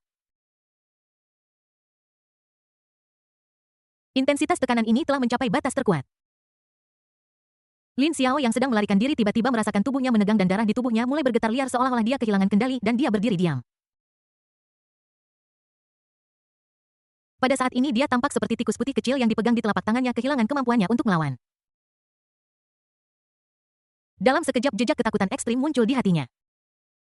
Orang terakhir yang memberinya rasa takut seperti itu adalah Chen Beiyuan. Bang! Lin Xiaoxia merasakan sensasi tenggelam tiba-tiba di belakangnya dan sesosok mayat kering muncul tanpa dia sadari. Ia membuka mulutnya yang besar penuh dengan gigi taring dan menggigit ke arah lehernya. Hehehe, setelah bertahun-tahun akhirnya seseorang datang untuk membantu iblis ini memecahkan segel. Sebagai gantinya, anak laki-laki manusia ini, iblis ini hanya akan menghisap semua darahmu dan meninggalkanmu tanpa apapun. Pah, apa yang ada di tubuhmu, darah atau kotoran, baunya sangat menyengat dan membuat mual. Lin Xiao. Keesokan harinya, halaman dalam keluarga Chen menyambut seorang tamu yang sudah lama tidak muncul. Kakak, aku di sini untuk menemuimu. Bai Yus memasang tampang menjilat sambil menggosok-gosok tangannya seperti lalat menggosok tangannya dan berdiri di depan kakak perempuannya dengan sangat sopan. Beberapa waktu lalu, dia dikirim ke Akademi Militer Kekaisaran untuk studi lebih lanjut oleh Chen Beiyuan. Dia dengan cerdik menghindari banyak peristiwa besar dan menjadi jauh lebih energik. Baru beberapa hari ini aku lulus dari Akademi Militer dan bisa pulang. Apakah kamu di sini untuk menemuiku atau saudara iparmu? Bai Ruowei duduk di kursi empuk dengan perutnya yang buncit meliriknya dengan malas. Dia tahu betul karakter si kecil itu dan tidak akan pernah mendatanginya tanpa alasan. Namun, tatapan yang tampaknya kasual itu tiba-tiba membuat kaki Bai Yus lemas dan dia hampir berlutut karena kebiasaan. Untungnya saya menerima beberapa pelatihan serius di Akademi Militer beberapa waktu lalu, sehingga saya masih bisa bertahan. Bai Yus menelan ludah dengan susah payah merasakan bahwa saudara perempuannya menjadi lebih anggun dan elegan sejak menikah dengan keluarga Chen dan auranya lebih dari 100 kali lebih kuat dari sebelumnya. Bahkan lebih menakutkan dari ayahku sendiri. Sejujurnya, jika keluarganya tidak memberinya misi dan memintanya untuk datang, dia tidak akan berani datang meskipun dia dipukuli sampai mati. Kak, jika saya tidak mencari saudara ipar saya mencari Anda. Kamu adalah saudara kandungku sejak kamu menikah dengan keluarga Chen, saudaramu belum datang menemuimu. Bai Yus berjalan maju dengan sangat patuh membuat secangkir teh dan menyerahkannya dengan sopan bertindak seperti orang yang sangat patuh. Bai Ruowei mengambil teh panas tanpa komentar dan bersenandung dengan santai tidak tahu apakah dia benar-benar mempercayainya atau tidak. Ngomong-ngomong kakak aku dengar di luar bahwa kakak iparku akan menjadi kaisar. Bab 487 Trik Kecil Keluarga Bai dan Kengerian Iblis Darah. Ngomong-ngomong, Kak, aku dengar di luar kalau kakak iparku akan menjadi kaisar. Bai Yus memandang adiknya di depannya dengan hati-hati dengan senyum menyanjung di wajahnya dan berbicara seolah-olah dengan santai. Tar. Bai Ruowei yang sedang memegang teh panas dan hendak menyesapnya tiba-tiba berhenti. Sedikit rasa dingin melintas di matanya. Dia menutupi teko di tangannya dengan erat dan mengangguk pada adik laki-lakinya di depannya. Sebagai nyonya muda keluarga Chen, dia langsung merasakan godaan yang tidak biasa di dalamnya. Nada bicaranya kehilangan godaan dan mainannya sebelumnya dan malah menjadi tenang. Siapa yang memberitahumu itu? Tindakan tiba-tiba ini sangat menakutkan Bai Yus hingga dia merasakan hawa dingin menjalar di otaknya dan bahkan kata-katanya mulai tersendat. Suster, sekarang semua orang di luar sana mengatakan ini. Bang. Melihat tatapan adiknya sendiri yang semakin dingin, Bai Yus merasakan jantungnya bergetar dan langsung menyadari bahwa bencana akan segera terjadi. Sebelum pihak lain bisa marah, kakinya menjadi lemas dan dia berlutut di tempat. Kakak, aku salah. Sebenarnya para tetua di keluargaku yang menyuruhku. Bang. Mangkuk teh itu pecah berkeping-keping di tanah dan teh panas beserta daun teh menyiramnya secara langsung. Idiot-idiot yang membiarkan orang lain menggunakannya sebagai senjata. Mengapa kakak iparmu mengirimmu ke Akademi Militer Kekaisaran? Bukankah itu untuk memungkinkanmu menghindari perjuangan baru-baru ini dan belajar menjadi lebih pintar serta meredam amarahmu? Kakak iparmu sangat peduli padamu dan beginilah caramu membalasnya? Kembalilah dan beritahu orang-orang di rumah bahwa nama keluargaku adalah Bai sebelum aku menikah. Dan sejak aku menikah dengan keluarga Chen, itu adalah Chen. Semuanya harap bersikap baik. Keluarga Bai telah mendapatkan cukup banyak keuntungan baru-baru ini. Jangan bilang padaku bahwa itu tidak bisa memuaskan rasa lapar sebagian orang. Mata Bai Ruowei dingin saat dia menahan amarah di hatinya. Amarahnya berasal dari saudara laki-lakinya di depannya, tetapi lebih dari orang-orang serakah di keluarga Bai. Selama periode ini, keluarga Bai menghasilkan banyak uang. Siapa di seluruh kekaisaran Donghua yang tidak tahu bahwa Chen Beiyuan menikahi seorang gadis dari keluarga Bai? Sebagai keluarga pihak ibu dari calon nyonya keluarga Chen di masa depan, keluarga Bai mungkin tidak dapat mengambil keputusan di seluruh kekaisaran, tetapi mereka jelas merupakan eksistensi yang tidak dapat diprovokasi. Banyak orang ingin mencari muka dengan keluarga Bai dan dengan demikian berhubungan dengan keluarga Chen. Dia secara alami tahu semua tentang hal semacam ini, tetapi dia tidak menghentikannya bagaimanapun itu adalah klan ibunya sendiri. Tetapi beberapa orang selalu serakah dan selalu menginginkan lebih. Jika Chen Beiyuan menjadi kaisar, bukankah Bai Ruowei akan menjadi permaisuri? Maka keluarga Bai pasti akan dapat bergerak maju mendapatkan lebih banyak kekuasaan dan pembagian kepentingan baru. Karena alasan ini, beberapa orang yang tidak sabar mulai meminta adik laki-lakinya untuk mengujinya untuk menanyakan tentang strategi Chen selanjutnya untuk mengisyaratkan bahwa dia harus setia kepada keluarga Bai. Katakan pada mereka bahwa jika mereka berani melakukan sesuatu yang kecil lain kali, jangan salahkan aku karena tidak menyalahkan hubungan darah kita. Bergulir. Oke kakak, tolong jangan marah. Jangan sakiti keponakanku, aku akan segera pergi. Segera. Ketika aku sampai di rumah, aku akan melakukan seperti yang kau katakan dan mengutuk para bajingan tua itu sampai mati. Bai Yus jelas ketakutan oleh saudara perempuannya sendiri dan dia hanya mengikuti instruksi Bai Ruowei dan keluar. Ya, itu font yang sama. Di bawah tatapan heran banyak anggota dan pelayan keluarga Chen, tuan muda keluarga Bai, saudara ipar tuan muda itu berguling keluar dari keluarga Chen seperti angin puyuh dan tidak ada yang bisa menghentikannya.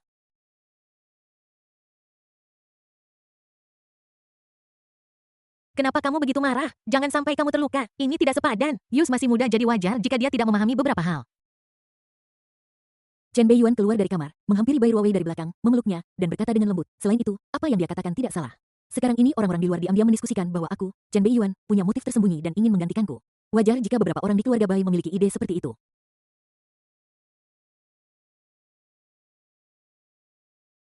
Aku tidak marah pada si idiot Qiyus, tapi aku marah pada para idiot serakah dari keluarga Bai itu. Bai Ruowei memegang tangannya, kemarahan masih terlihat di wajahnya, dan berkata dengan dingin, ada beberapa hal yang bisa kau berikan, tapi mereka tidak boleh mengambilnya. Karena aku menikah denganmu, aku akan memprioritaskan kepentinganmu dan tidak akan memihak keluarga Bai. Aku bisa membedakan hal-hal ini. Melihat Bai Ruowei yang marah di lengannya, senyum di wajah Chen Beiyuan menjadi lebih lembut dan kelembutan di matanya tidak disembunyikan sama sekali.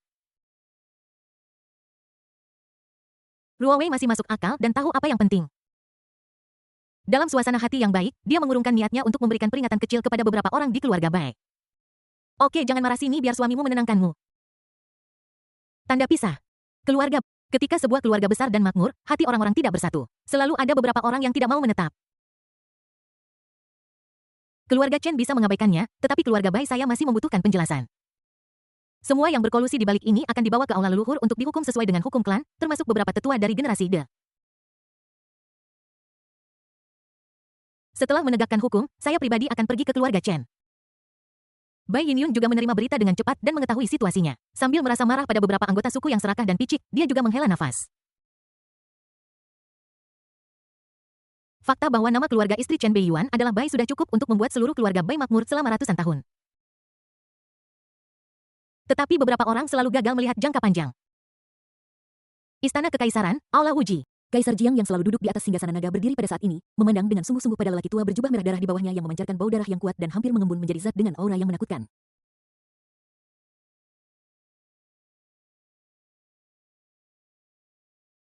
Lin Xiao, Jiang Bai, dan komandan pengawal kekaisaran, tiga kaisar yang kuat berdiri tidak jauh dari lelaki tua berjubah darah itu, memandangnya dengan mata serius.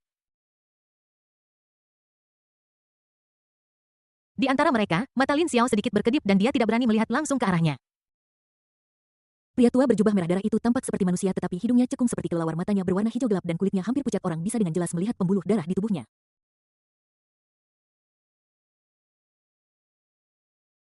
Saat ini dia makan terus-menerus dengan setiap napas tumpukan mayat binatang buas alien yang kuat di depannya berubah menjadi untaian darah dan mengalir ke rongga hidungnya.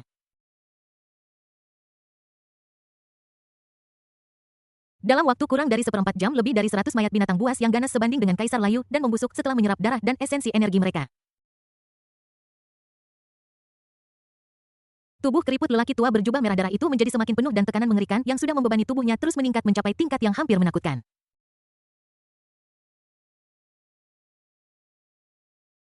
Pada saat ini semua orang yang hadir menatapnya dengan ketakutan yang membangkitkan jiwa dan membuat rambut berdiri. Seolah-olah dia melihat Chen Beiyuan yang telah menyebabkan gangguan besar di ibu kota kekaisaran sebelumnya. Hehehe, keturunan Kaisar Jiang Dao sangat kaya, mereka dapat dengan mudah menghasilkan begitu banyak mayat tingkat kaisar, sepertinya leluhurmu meninggalkan warisan yang sangat kaya. 120 mayat binatang buas dari alam kaisar, meskipun sudah bertahun-tahun tidak segar, mereka masih bisa dianggap sebagai makanan pembuka yang lumayan.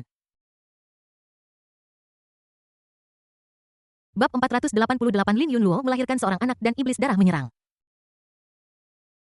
Orang tua berjubah merah darah itu tidak bisa menahan diri untuk mengecap bibirnya, wajahnya yang jelek penuh dengan sisa rasa seolah-olah dia benar-benar makan makanan pembuka yang lezat. Sikapnya yang sok membuat semua orang di aula Wuji sedikit menggerakkan bibir mereka dan mereka tidak tahu harus merasakan apa. 120 mayat binatang buas tingkat kekaisaran ternyata hanyalah makanan pembuka.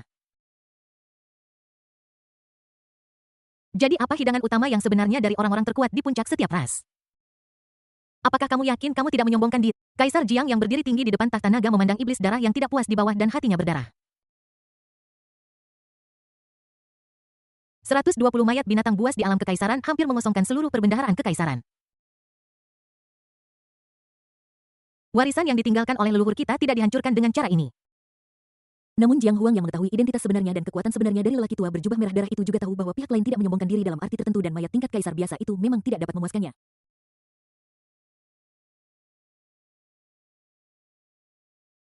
Karena di mata pihak lain bahkan orang-orang terkuat dari berbagai ras bukanlah hidangan utama di matanya.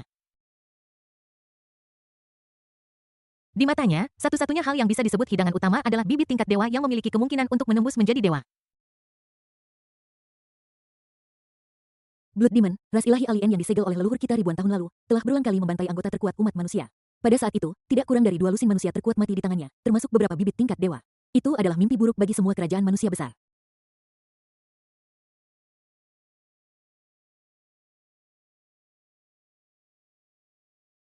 Blood Demon bukanlah manusia, tetapi ras alien tingkat atas, vampire, dan vampir mutan yang telah membangkitkan sebagian darah leluhur vampire. Secara alami mengandung jejak keilahian di dalam tubuhnya, memberikan karakteristik awal makhluk ilahi.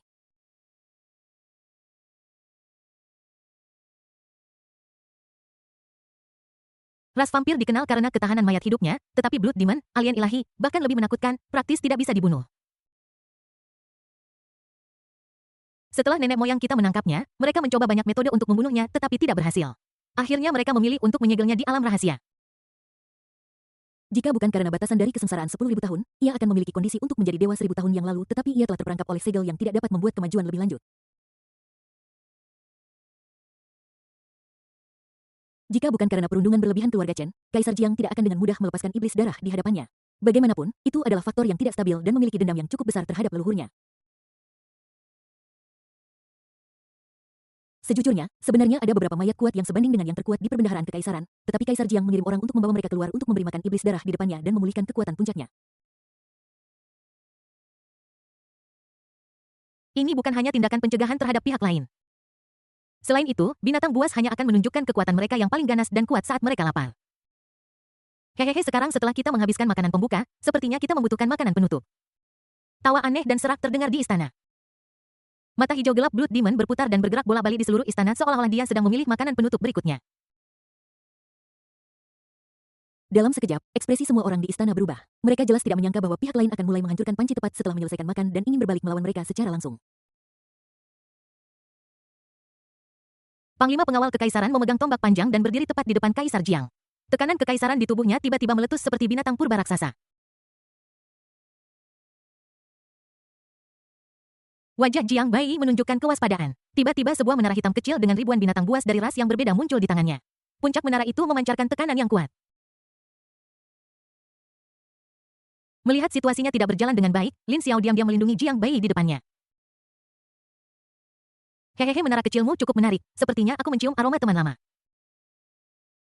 Tatapan iblis darah berhenti sejenak pada menara hitam kecil di tangan Jiang Bai seolah merasakan aura yang familiar di dalamnya dan langsung membangkitkan minatnya. Matanya tertuju pada Jiang Bai yang lemah di depannya dan ia langsung memiliki ide untuk memakan orang dan mencuri harta karun. Adapun Lin Xiao di belakang Jiang Bai, haha, dia tidak tertarik pada omong kosong. Ekspresi menantang di wajah Blood Demon tiba-tiba berubah dan dia melihat ke arah tertentu di belakang istana. Ekspresi main-main di matanya tiba-tiba menjadi lebih serius. Dia merasakan aura menakutkan yang juga ilahi dan mengancam. Itu adalah nafas leluhur keluarga Jiang. Keturunan bajingan tua Jiang Daohuang itu cukup menarik. Beberapa dari mereka bahkan telah memadatkan keilahian dan sedang menunggu untuk menembus alam ilahi. Tidak heran kamu berani mengirim bajingan ini untuk melepaskan iblis ini. Tetapi apakah kamu pikir kamu dapat mengancamku seperti ini? Bahkan leluhurmu tidak dapat membunuhku saat itu, bagaimana bisa kamu? Bajingan tua Jiang Daohuang itu adalah penguasa yang bijaksana dan cakap semasa hidupnya, aku tidak pernah menyangka penerusnya akan menjadi orang yang sebodoh itu. Blood Demon menatap Kaisar Jiang di atas dengan tatapan dingin dan berbicara dengan suara dingin. Tentu saja aku tidak berani mengancammu, senior. Namun, dibandingkan dengan hidangan lain, aku telah menyiapkan hidangan utama yang lebih baik untukmu. Jutaan makanan darah dari Northern Territory dan Chen Beiyuan sang benih ilahi pasti akan memuaskan senior. Kaisar Jiang tiba-tiba mengepalkan tangannya di lengan bajunya dan menatap iblis darah di depannya tanpa mengubah ekspresinya. Oh benar senior, Anda mungkin salah menebak tentang satu hal. Leluhurku tidak mati. Begitu kata-kata ini keluar, ekspresi iblis darah berubah drastis dan dia keceplosan. Mustahil, umur manusia terbatas, bagaimana mungkin seseorang bisa hidup lebih dari 1.000 tahun tanpa menjadi dewa? Dan dunia ini tersegel, sebelum datangnya kesengsaraan besar 10.000 tahun, itu benar-benar mustahil.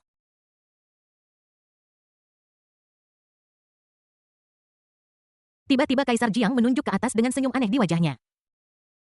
Tindakannya menyebabkan iblis darah tiba-tiba terdiam, wajahnya berubah dari suram menjadi cerah dan jelas bahwa dia telah menebak sesuatu. Senior, kesengsaraan besar 10.000 tahun mendekat, lebih baik jangan melakukan sesuatu terlalu drastis, tinggalkan beberapa hal agar teman-teman lama dapat bertemu lagi.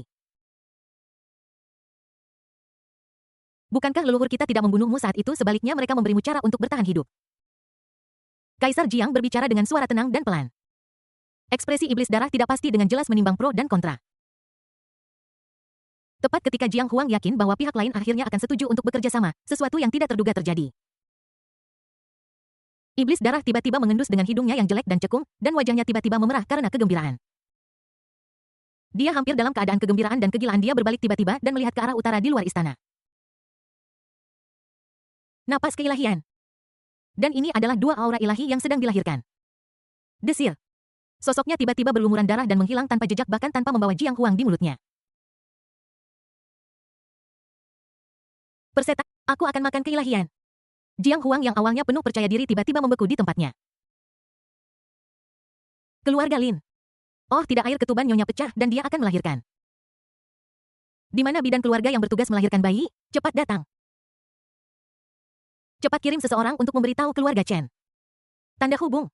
Dua anak Chen Beiyuan akan segera lahir. Kemampuan penulis untuk memberi nama mereka terbatas, jadi mohon bantu saya para pembaca sekalian dan mintalah nama untuk anak-anak di bagian komentar. Bab 489 Kelahiran Penglihatan Mitos Garis Keturunan. Lin Yunluo akan segera melahirkan. Setelah lebih dari setahun dia diam sepanjang waktu ketika tiba-tiba dia melihat dalam mimpinya sepasang bayi kembar berwarna merah muda berkelahi satu sama lain saling meninju dan menendang seolah-olah mereka memperebutkan sesuatu. Lin Yunluo menatap kosong kedua bayi yang berkelahi dengan gembira dan merasakan rasa kedekatan darah yang tak dapat dijelaskan menyapu dirinya. Berhenti berkelahi, berhenti berkelahi.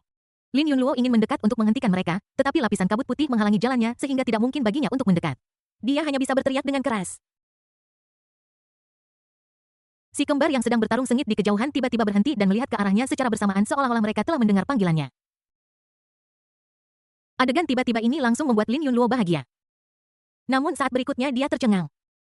Karena setelah jeda singkat, bayi kembar itu mulai bertengkar lebih keras dan mulai berkicau dan menjerit seolah-olah mereka mendengar sorakan dari kerumunan. Mungkin karena didorong oleh sorak-sorai, bayi kembar itu bahkan mulai memanifestasikan penglihatan mereka sendiri di belakang punggung mereka.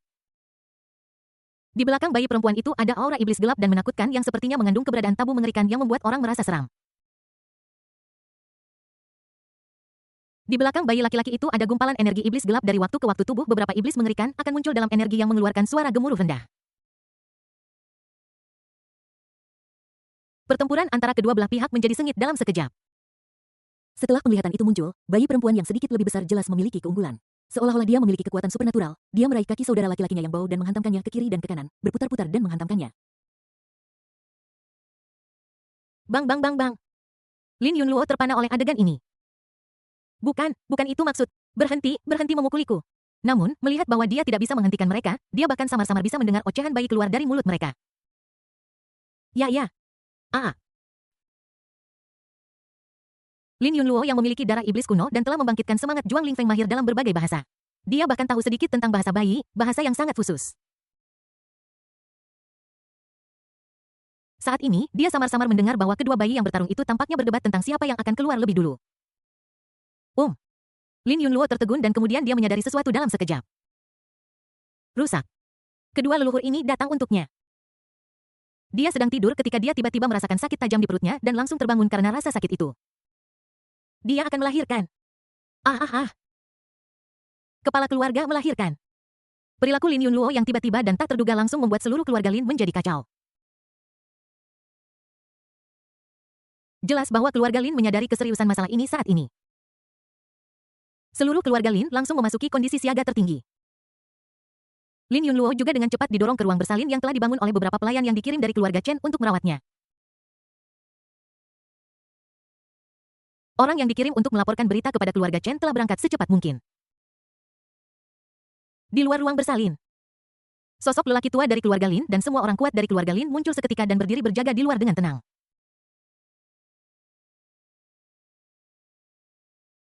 Tuan Lin tua melihat ruang bersalin di belakangnya yang secara khusus dibangun oleh keluarga Chen dengan biaya yang sangat besar. Itu sebanding dengan senjata ilahi kelas 8 dan memiliki faktor keamanan maksimum. Dia kagum dengan kekayaan keluarga Chen saat ini. Sedikit kegembiraan tentang masa depan keluarga juga muncul di wajah tua yang berbintik-bintik dan suram itu. Pada saat yang sama ada sedikit kewaspadaan terhadap dunia luar. Kelahiran Lin Yunluo yang akan datang hampir menentukan nasib seluruh keluarga Lin. Jika terjadi sesuatu yang salah dengan kepribadian Chen Beiyuan yang mendominasi, seluruh keluarga Lin mungkin akan terkubur bersamanya. Beritahu keluarga Chen apakah mereka sudah berangkat, pastikan untuk memberitahu Chen Beiyuan sesegera mungkin. Tepat ketika keluarga Lin hendak pergi untuk memberitahu keluarga Chen. Di halaman belakang keluarga Chen, Chen Beiyuan yang sedang tidur dengan istrinya di pelukannya tiba-tiba merasakan napas dari dua hubungan darah. Abis di dalam tubuh tiba-tiba mulai bergetar hebat. Desir. Tiba-tiba dia membuka matanya bersinar dengan kegembiraan dan kebahagiaan. Garis keturunanku telah hadir di dunia. Tanda hubung. Malam yang gelap menyelimuti seluruh ibu kota kekaisaran dan suasana sunyi menyelimuti kota. Tiba-tiba terjadi perubahan yang tiba-tiba dan mengerikan yang memecah kesunyian saat itu. Bum. Tiba-tiba ada guntur keras di langit. Malam yang gelap gulita tiba-tiba terkoyak oleh tangan raksasa yang tak terlihat. Dalam sekejap petir hitam dan putih yang tak terhitung jumlahnya muncul di atas ibu kota kekaisaran dan mengembun menjadi lautan guntur. Di lautan guntur hitam dan putih ada monster besar yang menggeliat mengungkapkan ujung gunung es. Fenomena yang tiba-tiba dan menakutkan ini langsung membuat semua orang berkuasa di ibu kota kekaisaran merasa khawatir. Apa itu? Tanda hubung. Lautan hitam dan putih menggelegar, sebuah penglihatan kacau, ini adalah penglihatan dari mitos dan menurut legenda kuno, hanya makhluk mitos yang lahir dengan kekuatan ilahi yang dapat menghasilkan fenomena seperti itu. Begitu mereka lahir, itu berarti mereka pasti akan dapat mencapai alam ilahi atau bahkan di atas alam ilahi. Semua ambang batas kultivasi sebelum alam ilahi tidak menjadi penghalang bagi mereka. Sosok seorang lelaki tua berjubah merah darah tiba-tiba muncul di atas keluarga Lin. Mata hijau gelapnya tiba-tiba menatap penglihatan mengerikan di langit dan dia benar-benar terpana. Dia tidak pernah bermimpi bahwa dunia terkutuk dan tersegel ini benar-benar dapat melahirkan makhluk mitos seperti itu. Kemudian mata hijau gelapnya tiba-tiba bergetar dengan kegembiraan menatap ruang bersalin besar keluarga Lin di bawah seolah-olah dia telah melihat harta karun langka. Hehehe, ternyata surga telah menakdirkan aku, iblis darah, untuk menjadi dewa. Selama aku melahap dua bayi suci yang akan lahir ketika kesengsaraan besar 10.000 tahun tiba dan segelnya dibuka, aku khawatir iblis ini akan dapat menjadi dewa dengan segera tidak. Aku bahkan mungkin memasuki alam yang lebih tinggi di dalam alam ilahi.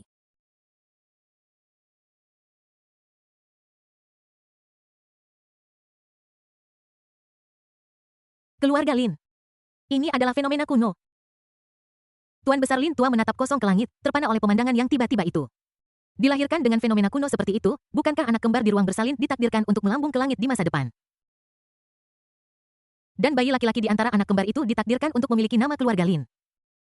Dengan kata lain, calon kepala keluarga Lin kita di masa depan haruslah makhluk tingkat dewa yang kuat. Keluarga Lin akan menjadi keluarga tingkat dewa di masa depan.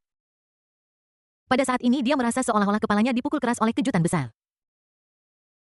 Namun saat berikutnya, dia melihat bayangan merah darah memancarkan tekanan mengerikan yang langsung merobek formasi keluarga Lin. Sebuah tangan raksasa merah darah yang mengerikan dipenuhi dengan tekanan mengerikan dan bau darah yang kuat menjangkau ruang bersalin di bawah, mencoba mengambilnya. Hehehe, aku akan dengan senang hati menerima kedua anak ini. Beraninya kamu. Bab 490 Iblis Darah yang tidak bisa dibunuh abis bersendawat tanpa suara. Beraninya kamu. Sesosok tokoh tua yang didemonisasi tiba-tiba muncul dan bergegas menuju kepala tangan berdarah yang mengerikan itu, mencoba menghentikannya. Namun lelaki tua berjubah merah darah di langit mencibir. Bagi iblis darah, orang terkuat di keluarga Lin hanyalah orang tua Lin, orang terkuat di antara umat manusia, dan kekuatan individunya tidak terlalu hebat, tetapi paling banter unggul, jadi dia tidak menganggapnya serius sama sekali.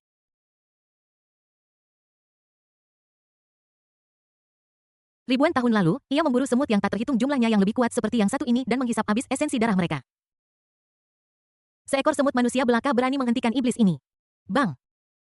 Tuan Lin tua dengan rambut berdiri dan wajah memerah ingin menghentikannya, tetapi dengan mudah ditepis oleh tangan berdarah yang mengerikan itu, dan darah tiba-tiba menyembur keluar dari mulutnya. Batas tertinggi kekuatan yang mengandung keilahian diperlukan satu langkah lagi dan Anda dapat naik ke tangga menuju ketuhanan dan menjadi dewa dalam satu langkah. Secercah keterkejutan dan amarah terpancar di matanya jelas bahwa dia merasakan tekanan mengerikan dari pemilik tangan berdarah yang mengerikan itu yang jauh melebihi yang pernah dia rasakan sebelumnya dari Chen Sanhe. Jelas sekali monster berjubah darah ini telah mencapai batas terkuatnya. Kekuatan sejatinya berada di luar imajinasinya dan jauh melampaui kemampuannya untuk mengalahkan.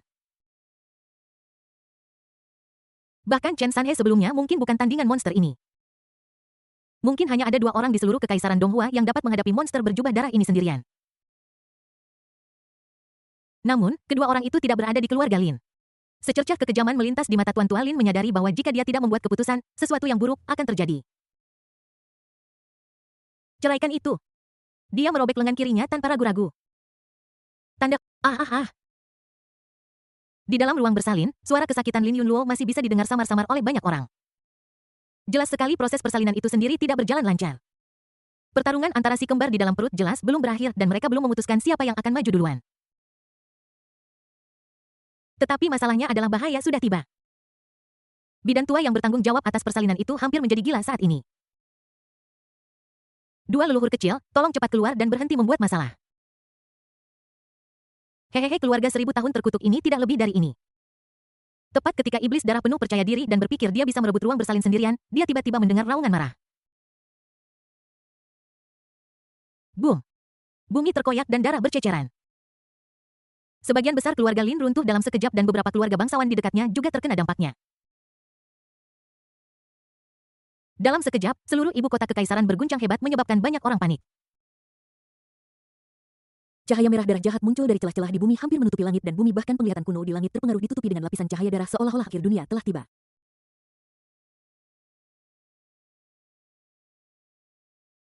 Sebuah tangan gelap dan ganas dengan otot-otot yang berotot dan memancarkan aura iblis yang menakutkan tiba-tiba terulur dari tanah memancarkan aura kematian yang bergulung-gulung dan membanting ke arah tangan raksasa berdarah itu.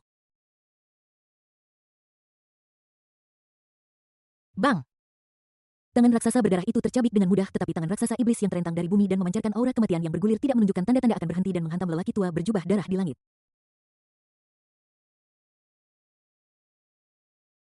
Puff! Perubahan mendadak ini bahkan membuat iblis darah membutuhkan waktu untuk bereaksi dan tubuhnya langsung hancur oleh pukulan yang sama kuatnya. Hanya kepala keriput jelek yang tersisa dan mata hijau gelap menatap tangan iblis raksasa yang dipenuhi aura kematian dengan sedikit keheranan. Ia tidak pernah membayangkan bahwa keluarga Lin sebenarnya memiliki hal aneh seperti itu. Demigod. Keluarga Lin Anda ternyata menyembunyikan mayat seorang demigod. Demigod. Alam Dewa Sudo yang awalnya memiliki sebagian kekuatan para dewa. Jika keberadaan mengerikan ini sepenuhnya mengintegrasikan keilahian ke dalam tubuh atau jiwanya dan memiliki tubuh atau jiwa ilahi terlebih dahulu, ia dapat mengerahkan kekuatan yang hampir sama besarnya dengan dewa.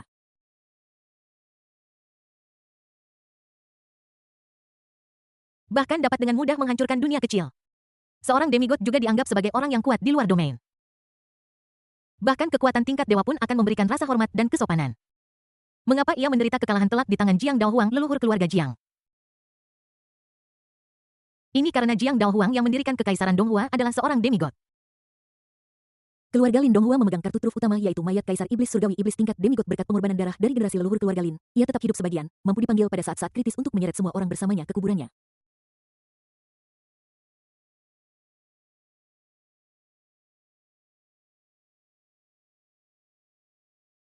Itu adalah mayat kaisar iblis surgawi. Keluarga Lin sudah gila. Mengapa mereka melepaskan monster ini? Mungkinkah mereka ingin menghancurkan seluruh ibu kota kekaisaran? Monster macam apa itu di langit? Mengapa aura yang dipancarkan oleh kepala mengambang itu begitu menakutkan? Rasanya bahkan lebih menakutkan daripada mayat kaisar iblis langit. Tunggu, mungkinkah penglihatan kuno itu muncul dari keluarga Lin? Itu adalah dua anak Chen Beiyuan yang belum lahir. Mungkinkah monster itu datang untuk Chen Beiyuan yang akan melahirkan dua anak? Waktu seperti itu, tempat seperti itu, kebetulan seperti itu, aku khawatir itu ada hubungannya dengan orang itu di istana. Menyerang garis keturunan seseorang sama dengan bertarung sampai mati. Orang itu di istana cukup kejam. Gila, mereka semua gila. Melihat tangan iblis raksasa yang mengguncang seluruh ibu kota kekaisaran dan hampir menembus langit, leluhur dari keluarga aristokrat utama di ibu kota kekaisaran semua terkejut dan melihat pemandangan itu dengan tidak percaya.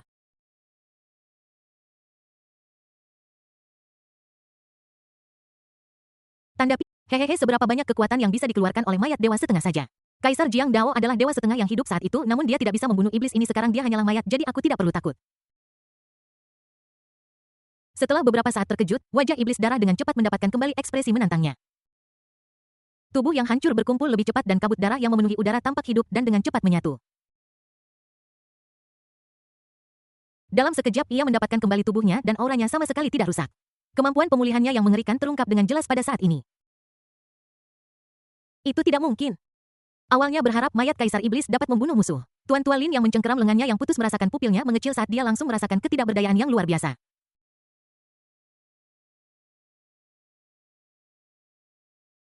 Dia memotong salah satu lengannya sendiri sebagai pengorbanan darah dan kemudian memanggil lengan dari mayat kaisar iblis berharap untuk membunuh lawannya, tetapi itu sama sekali tidak berpengaruh. Kartu truf yang leluhur kita korbankan nyawa mereka secara mengejutkan tidak dapat melukai pihak lain sama sekali. Semut manusia takut akan keputusasaan. Bahkan jika Anda melepaskan semua sisa-sisa demigod itu akan sia-sia. Setelah membangkitkan garis keturunan leluhur, iblis ini ditakdirkan untuk tidak bisa dibunuh. Tidak seorang pun di bawah alam ilahi yang dapat membunuh iblis ini. Wajah jelek iblis darah meledak dalam tawa maniak seolah mengucapkan kebenaran dan dia segera bersiap untuk menyerang. Pada saat ini, lelaki tua berjubah merah darah itu tiba-tiba merasakan kulit kepalanya menegang saat rambutnya dicengkeram erat dan ditarik ke belakang hingga mengoyak kulit kepalanya. Sebuah suara tenang sediam sumur kuno datang dari belakang. Berani menyerang garis keturunanku. Hari ini bahkan jika dewa sejati datang, dia akan mati. Pupil iblis darah menyusut dan dia langsung merasakan kekuatan luar biasa dan menakutkan menyapu ke arahnya dari belakang. Kekuatan menakutkan ini bahkan lebih menakutkan daripada perasaan yang diberikan Jiang Daohuang 1000 tahun lalu. Yang benar-benar membuatnya takut adalah keilahian leluhur di tubuhnya benar-benar menunjukkan rasa takut saat ini. Tiba-tiba ia berbalik dan yang menarik perhatiannya adalah sepasang mata seperti jurang yang menatapnya dengan tenang. Tidak. Jepret. Ruang itu tiba-tiba hancur dan retak memperlihatkan sudut abis tak berujung yang menelan mereka berdua. Setelah menghitung napas, sosok hitam yang mendominasi dan dingin perlahan berjalan keluar dari abis di tengah tatapan heran yang tak terhitung jumlahnya. Sendawa. Di belakangnya, abis bersendawa perlahan. Bab 491 pergi tidur ketika kamu bangun, Donghua tetaplah Donghua yang sama. Iblis darah monster tua ini yang telah hidup selama lebih dari 1000 tahun mungkin tidak terlalu menakutkan dalam pertempuran. Hal yang membuat orang kesulitan menghadapinya adalah sifatnya yang hampir tidak bisa dibunuh. Serangan di bawah alam ilahi tidak mungkin berdampak besar padanya dan juga sulit untuk mengalahkan keilahian khusus di tubuhnya. Keilahian yang dipelihara di tubuhnya telah menyatu dengan garis keturunan leluhurnya sendiri. Meskipun tidak tampak seperti dewa-dewa, kemampuan pemulihannya bahkan lebih menakutkan daripada dewa-dewa. Dalam situasi ini, tidak mungkin untuk membunuhnya. Bahkan ribuan tahun lalu, Jiang Daohuang, seorang demigod yang kuat, memilih untuk menyegelnya, ingin menggunakan waktu untuk membunuh monster asing ini. Namun, saat berhadapan dengan monster Blood Demon dengan kemampuan pemulihan yang mengerikan, Chen Beiyuan memiliki banyak cara untuk digunakan untuk membunuh lawannya. Namun, dia memilih opsi tercepat, paling kejam, dan paling sederhana dengan paksa menyeretnya ke dalam abis dan memakannya. Kemudian dia menggunakan Forbidden Abyss Codex untuk dengan paksa menjarah bakat khusus orang lain sambil mencernanya. Ding, host menggunakan Forbidden Grima untuk menjarah dan melahap, mulai mengekstrak kekuatan karakteristik unik target dan melahapnya. Ding, selamat kepada tuan rumah karena telah menjarah bakat karakteristik baru, Blood Fury. Penjarahan darah, Anda menjarah sifat bawaan dari vampir mutan dengan kekuatan ilahi, mendapatkan sekilas kekuatan sejati vampir. Sayangnya, kekuatan ilahi terkuat telah dilahap oleh abis, hanya menyisakan sifat bawaan yang lebih lemah yang memungkinkan Anda untuk terus menyembuhkan luka Anda dengan menyerap darah musuh Anda.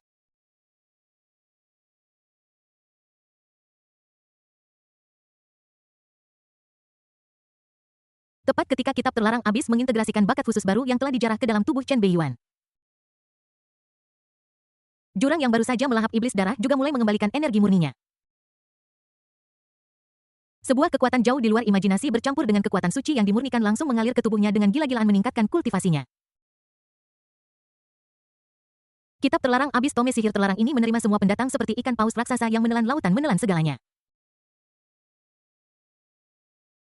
Tahap awal asli Chen Beiyuan dari kultivasi alam kaisar mulai melonjak pada saat ini. Tingkat menengah dari alam kekaisaran. Tingkat tinggi dari alam kekaisaran. Puncak alam kekaisaran. Setengah langkah menuju yang terkuat. Dalam sekejap dia melintasi beberapa alam dan mencapai tingkat orang terkuat setengah langkah. Harus dikatakan bahwa kemunculan iblis darah tidak diragukan lagi menghemat banyak waktu dan tenaga Chen Beiyuan dalam berkultivasi. Adegan tiba-tiba ini langsung menjerumuskan semua leluhur yang memperhatikan seluruh medan perang ke dalam keheningan yang mematikan. Hanya dalam beberapa napas iblis darah yang tadinya sulit diatur barusan dengan mudah dibunuh secara instan. Tingkat kultivasi Chen Beiyuan meroket yang tampak sangat ajaib. Pada saat yang sama mereka juga melihat adegan badai datang. Kembali. Mata Chen Beiyuan terhenti dan dia melambaikan tangannya dan meninju tangan iblis raksasa di depannya yang telah dipanggil oleh pengorbanan darah dan mulai menjadi gelisah dan menyerang di mana-mana tanpa alasan.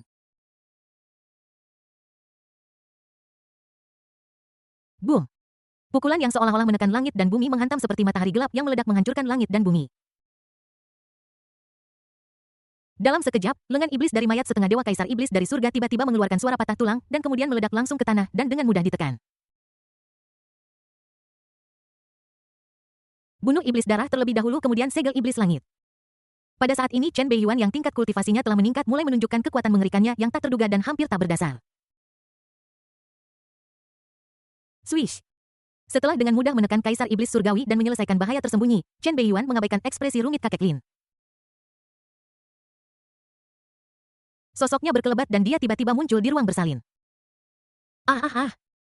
Dua leluhur kecil, mohon cepat keluar. Dua leluhur kecilku, berhenti membuat masalah. Perangan kesakitan Lin Yunluo dan suara gumaman bidan tua masih bergema di ruang bersalin.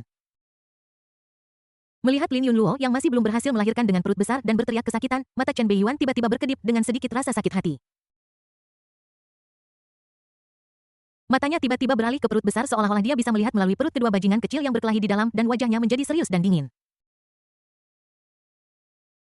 Kalian berdua anak haram kecil, kalian sudah bosan hidup percaya atau tidak, aku akan memukulmu dengan tongkat pergi dari sini sekarang, ayah. Begitu kata-kata ini diucapkan, kedua anak kembar yang bertengkar itu tiba-tiba terdiam. Tanda, Istana Kekaisaran Allah Wuji. Iblis darah sudah mati. Jiang Huang dan yang lainnya yang telah memperhatikan seluruh medan perang melihat iblis darah terbunuh seketika dan istana langsung jatuh ke dalam keheningan dan kesunyian yang mematikan.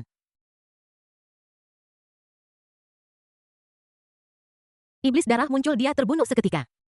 Perasaan menindas yang ditampilkan iblis darah sebelumnya begitu kuat dan sekarang melihat pihak lain terbunuh dengan begitu mudah, semua orang di istana mengutuk dan terkejut. Anda tahu perasaan penindasan yang diberikan kepada mereka oleh pihak lain benar-benar menakutkan.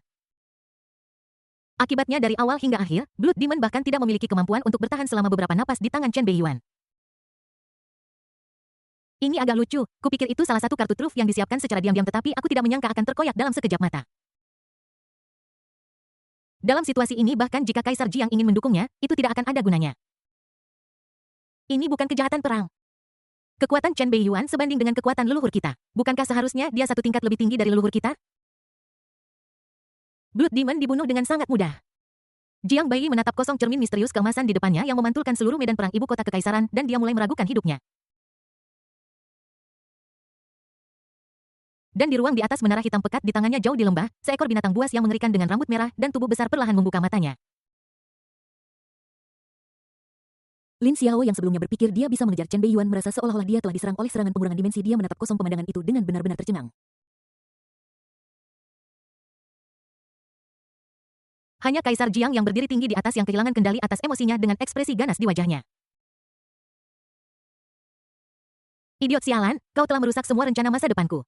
Bajingan terkutuk iblis darah itu telah menyebabkan masalah besar dan secara langsung mengganggu rencananya. Secara aktif memprovokasi perang saudara dan secara pasif memprovokasi perang saudara adalah dua konsep yang berbeda. Terlepas dari apakah iblis darah yang bertindak atas inisiatifnya sendiri atau dia adalah dalang di baliknya. Keluarga Chen pasti akan menyalahkannya. Chen Beiyuan tidak akan menyerah. Kemarilah seluruh istana dalam keadaan siaga. Tanda hubung, rumah Night Chen. Sejak akhir perang, Lin Yunluo dan putranya dipindahkan ke keluarga Chen oleh Chen Beiyuan dan ditempatkan di halaman dalam. Saat ini Lin Yunluo sedang berbaring di tempat tidur dengan ekspresi lemah di wajahnya bersandar di pelukan Chen Beiyuan.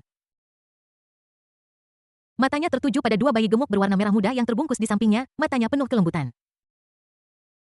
Meskipun aku tersiksa oleh kedua hal kecil di perutku ini, bagaimanapun juga mereka tetaplah dua potong daging yang jatuh dari tubuhku. Namun, dia sangat lemah setelah melahirkan dan bahkan merasa sedikit mengantuk. Namun, dia tidak tertidur pada saat ini. Sebaliknya, dia menatap Beiyuan yang terdiam di depannya dan berkata dengan lemah. Beiyuan, apakah kita harus bertarung? Dia tahu betul bahwa ketika pria ini diam, dia adalah yang paling marah. Malam ini serangan terhadap ibu dan anak itu sudah pasti menyentuh titik sakitnya. Saya khawatir Kekaisaran Donghua akan mengalami perang saudara malam ini dan banyak orang akan mati. Malam ini keluarga Lin diserang dan Anda serta putra Anda hampir kehilangan nyawa. Terlepas dari bagaimana dunia luar memandangnya, terlepas dari apakah dalang di balik ini adalah seseorang dari istana, saya harus mencari keadilan untuk Anda secepat mungkin.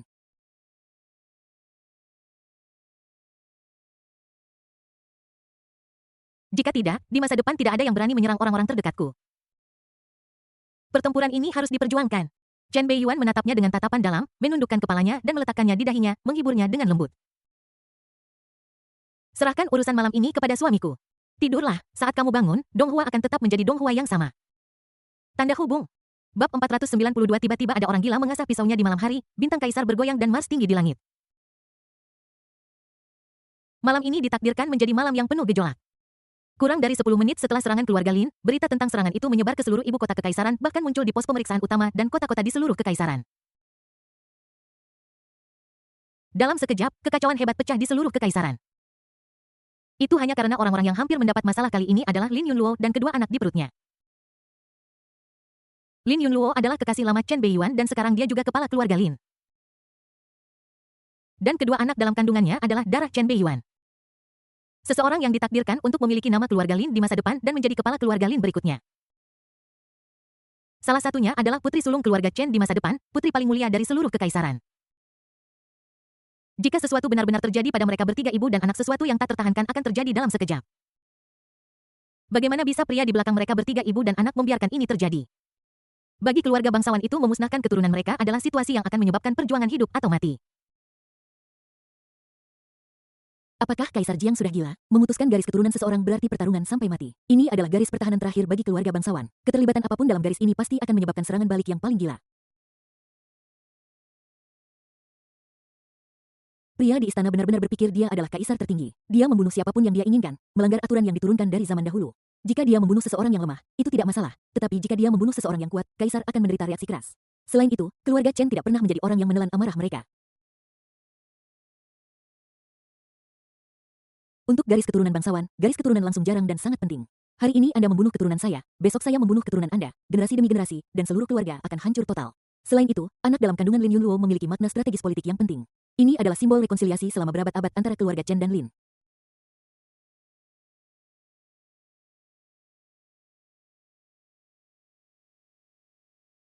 Dalam 2 tahun terakhir, kita telah melakukan banyak perang asing dan memperluas banyak wilayah. Sekarang kita akhirnya akan mengalami perang saudara. Tidak ada yang bisa kita lakukan. Keluarga Chen telah tumbuh begitu pesat dalam 2 tahun terakhir. Mereka telah menjadi begitu kuat sehingga bahkan orang yang berada di istana pun takut. Baiklah, mari kita duduk dan menonton saja. Kita khawatir beberapa orang idiot akan kehilangan kendali atas keserakahan mereka dan ingin memihak. Jika itu terjadi, kita khawatir kerja keras leluhur kita akan terbuang sia-sia. Semua keluarga besar di ibu kota kekaisaran membahas masalah ini secara diam-diam dan menghubungi satu sama lain mencoba bertukar informasi melalui saluran rahasia. Seperti yang diharapkan Chen Beiyuan, hampir segera setelah kejadian itu semua orang mengarahkan mata curiga mereka ke Kaisar Jiang di istana. Tidak mungkin, Jiang Huang terlalu mencurigakan. Dan gaya kejam ingin melenyapkan keturunan orang lain dalam sekejap juga konsisten dengan kekejaman Kaisar. Sejujurnya, jika bukan karena kemunculan Chen Beiyuan yang tiba-tiba malam ini dengan kekuatan iblis darah yang terungkap, aku khawatir bahkan mayat setengah dewa Kaisar Iblis Surgawi tidak akan mampu melakukan apapun padanya. Saat itu, begitu Lin Yunluo dan putranya ditangkap oleh iblis darah, sulit untuk membayangkan betapa tidak manusiawinya mereka akan disiksa. Kemungkinan kejatuhannya pasti akan mencapai 100. Pada saat itu rencana keluarga Chen untuk menelan keluarga Lin dan menjadikannya anak perusahaan pasti akan gagal. Tidak ada yang akan berpikir bahwa Chen Beiyuan tidak akan berani membalas atau melawan, sebaliknya semua orang merasa bahwa Chen Beiyuan pasti akan meluncurkan serangan yang mengerikan selanjutnya. Gunakan darah dan amarah untuk melawan orang yang ada di istana dan balas dia 100 kali lipat. Hanya karena dia adalah Chen Beiyuan. Tanda hubung, rumah pangeran. Hahaha ayah kau sudah tua dan bingung, namun kau benar-benar melakukan hal seperti ini, aku sangat bahagia untukmu. Mantan kekasihku hampir terbunuh dan 2 keturunan garis darah kuno hampir kehilangan nyawa mereka. Mengingat kepribadian Chen Beiyuan yang mendominasi, jika dia bersedia melepaskannya, itu akan menjadi bencana besar bagi dunia.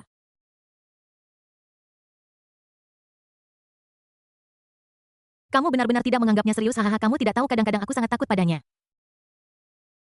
Saat mempelajari tentang serangan terhadap keluarga Lin, orang yang paling bersemangat adalah Pangeran Jiang Yunfan. Pada saat ini dia sangat gembira dan tertawa dengan penuh semangat dengan tangan di dahinya. Karena dia tahu bahwa waktu yang telah dia tunggu telah tiba. Ayahnya, sang kaisar, memberinya bantuan besar. Desir. Tiba-tiba liontin giok di pinggangnya memancarkan cahaya merah darah samar yang membawa aura yang tidak menyenangkan dan membunuh. Tidak seperti fluoresensi samar terakhir kali, cahaya darah kali ini sangat menyeramkan. Ini adalah perjanjian antara dia dan Chen Beiyuan.